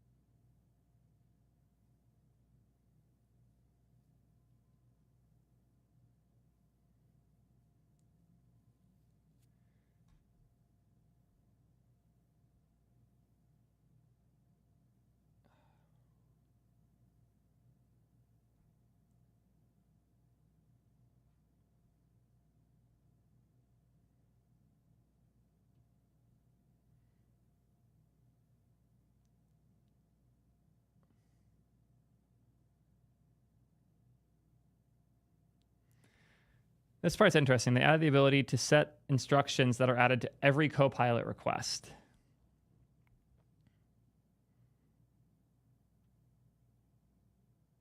And going to be a code style markdown file that's context. I could use that to make it more type safe theoretically. You know what? Let's try that. I'm curious.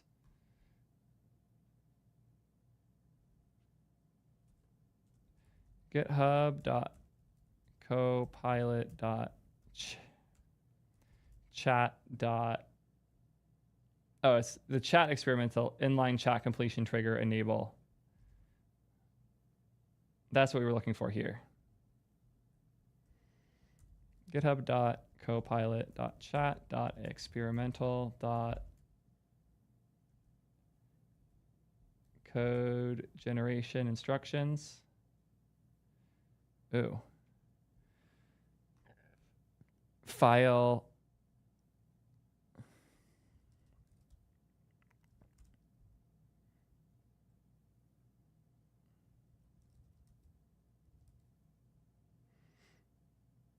Make sure all answers are type safe. Cool. We'll delete this. We want to give it one last chance now that we gave it that setting. Reload window just to maximize the likelihood this works. Command minus so I can see a bit more. Command I. Only, or download an image instead of zip if there's only one image in the array.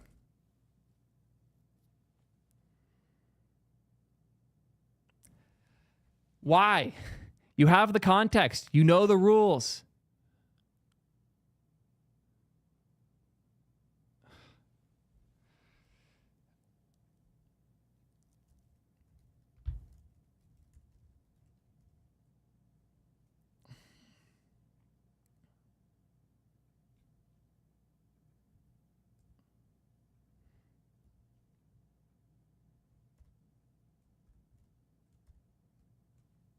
One last try.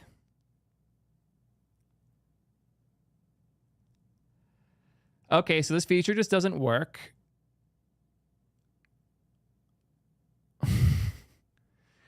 It's sad. I gave it the context. It's supposed to be global.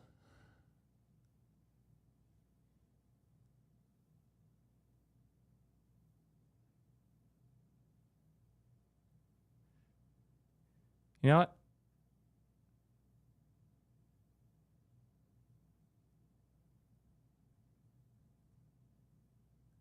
I'm going to do something different. Always respond with Python code.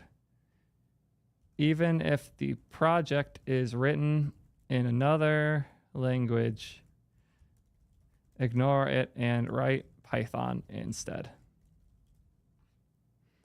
As a test to make sure it works.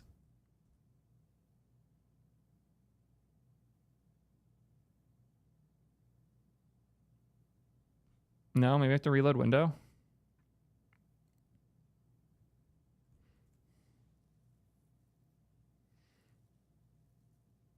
Does it just not use it? I saw it came up when I first tried this. Like it showed using this one context, using one reference. See that? It's just ignoring it. The top level chat instead of inline.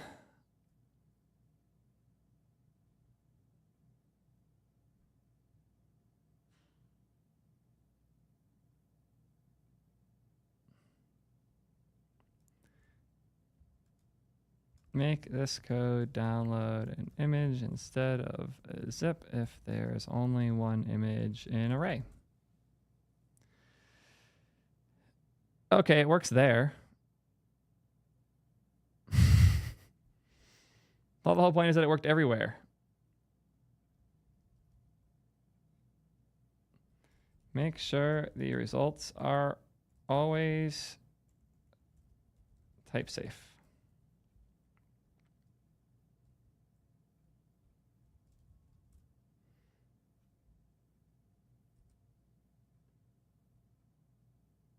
Is there a way to like clear the chat?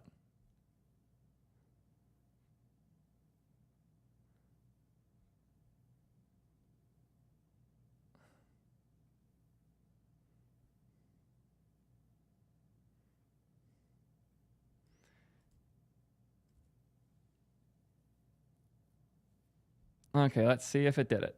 My guess is it still didn't, but I want to know. It didn't. Same exact type error still.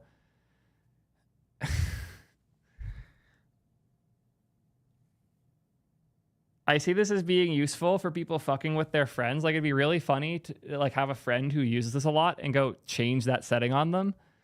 But it doesn't seem to work for useful things. Yeah.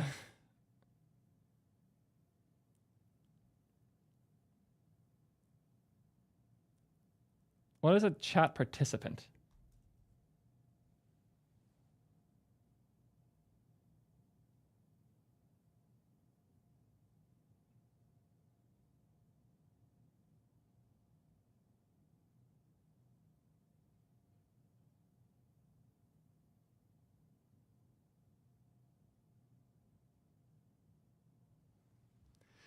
No idea what this even is. I'll give it funnier things.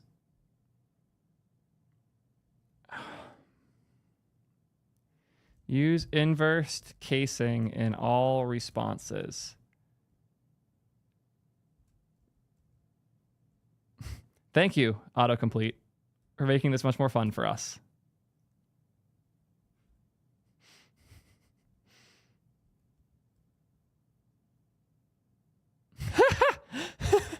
You can make this much more fun, at least.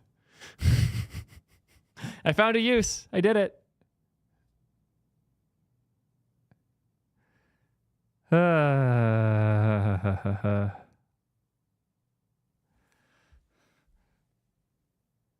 Always respond in Pig Latin? That could be fun.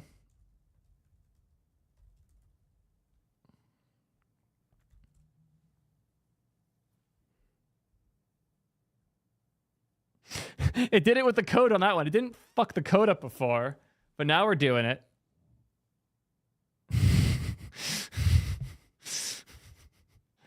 Now we are talking. Beautiful.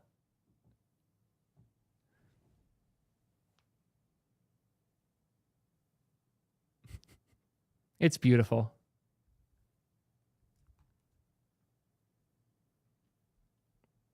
Someone dropped an actual useful link. Improved test generation. With GitHub Copilot, you can generate tests for your code either by using generate tests or by using the /test/ command in inline chat. I do like the idea of / commands on the inline chat to like trigger specific behaviors. That does sound cool. Rename code actions for generating tests and documentation. Did I miss anything above? No. Improved chat history.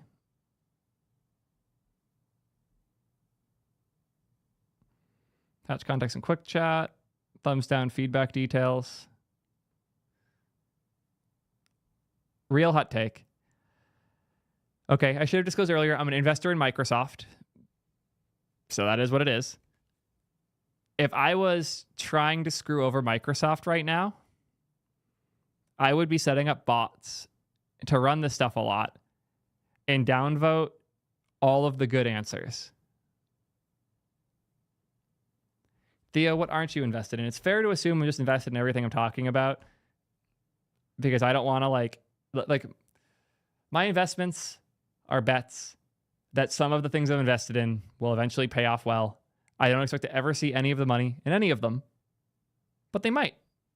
And you should treat all of them accordingly. I'm invested in basically everything I've talked about today, but I'm not letting it bias me. I'm still saying what is good or isn't. You should assume that there are biases in what I'm talking about. Everyone has biases. But the fact that I'm investing in a thing does not mean I'm going to lie when I talk about it. It means that I believed there's enough of a reason this might succeed that I threw some money towards it. But realistically speaking, the likelihood that any of these things do or don't succeed based on the things I say about them is near zero. But yeah, it's a good opportunity here to fuck with their data. Code generation instructions. Yeah, that's what I was just doing. Every Copilot request that generates code. That's what I thought. See? So the inline should work too. Let's try it. Let's try out our inline. How do I close this? I actually have no idea how to close that at all. What the fuck did that do?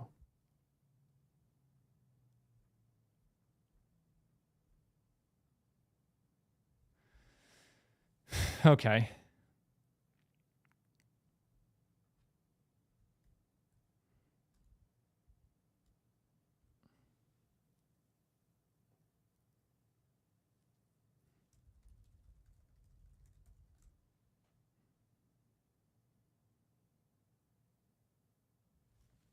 Bullshit. Come on. I gave it an honest go. I'm going to leave this here, and it's going to really fuck with me at some point when I open up VS Code again. But as impressive as some of these changes are, and there are some cool ideas, specifically the idea of slash commands is exciting. This isn't as good as Cursor. They have work to do. Is it good enough for free? Well, it's not really free. You still have to pay for Copilot, but it's fine. This war is interesting, but yeah. I think I'm going to keep using Cursor, but I'd love to hear what you guys think. Is this enough for you to move off of Cursor? Have you not bothered in the first place, or are you just bearish on all these AI dev tool things entirely? Let me know what you think. Until next time, peace, nerds. Kiel.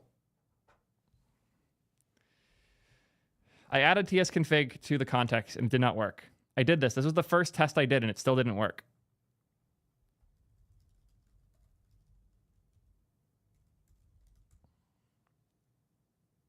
Try, why the, no. Fuck off.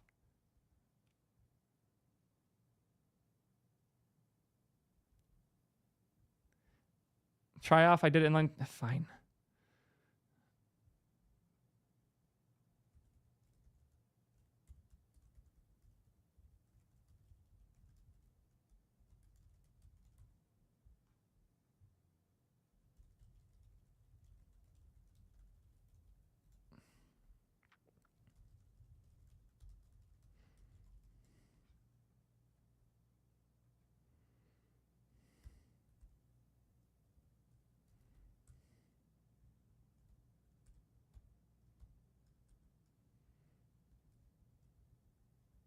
I can't get the fucking sidebar open.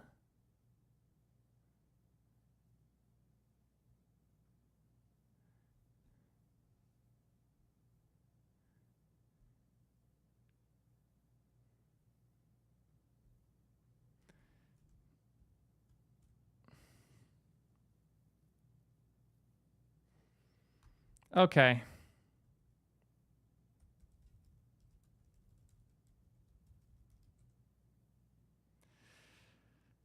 Chat insisted that I try it without the inline chat in order to once again try and get the experimental code gen step to follow type safety rules.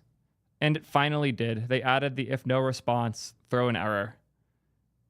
But what's funny is, oh, no, this isn't right. No, I don't know why I started pretending this was right. It's not, because it's not checking if image exists. It's still doing the unsafe assign. So yeah, fuck this, scrap this. It doesn't work.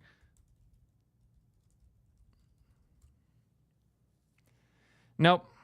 You almost tricked me for a second there.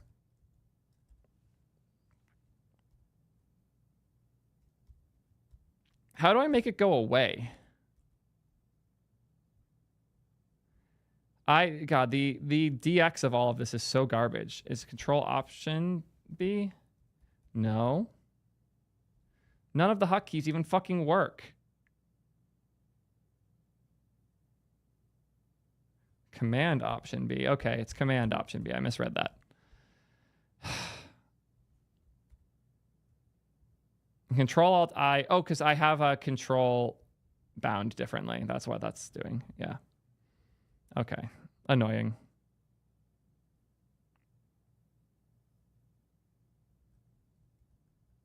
Command Alt I doesn't do this. My issue is left Control I is up for me because I have a little D-pad bound.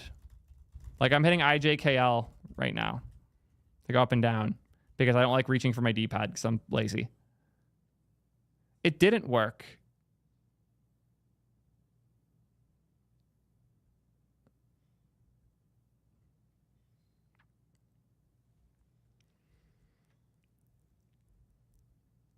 attempts were made, and they were all garbage. I'm pretty tired. It is 6:30. We got 5 videos done. Didn't get the tan stack. We'll do that on Wednesday. Maybe Tuesday if I stream a bit earlier. That'll be the last stream. Oh, no, I'll be back. TwitchCon won't block any streams. Cool. Yeah. Nothing interesting to report there then. Nice. Next stream's Wednesday. Might do one before, but probably going to be Wednesday. Thank you, Kai, for asking how the launch went. Went really well. We got R. Kirk here resubbing as well. Appreciate all of y'all for hanging out here. Thanks for hanging out on a Friday. You can ask a question. I'm leaving. I have to live my life. Figure out who we are rating quick.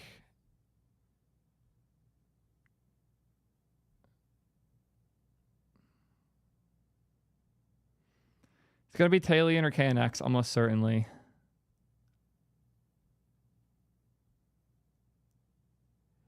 Actually, Leslie Tanner is fun. I don't know them, but this stream is such a fucking vibe. I'm sending you guys here because it's interesting and different and fun. Oh, shit. You downloaded Twitch for me. Appreciate that, man. Have fun with Leslie. This stream is wild. I promise you've never seen anything quite like it. Have fun. Be nice. Don't make me look bad. Goodbye, nerds. See you Wednesday. Goodbye as well to YouTube.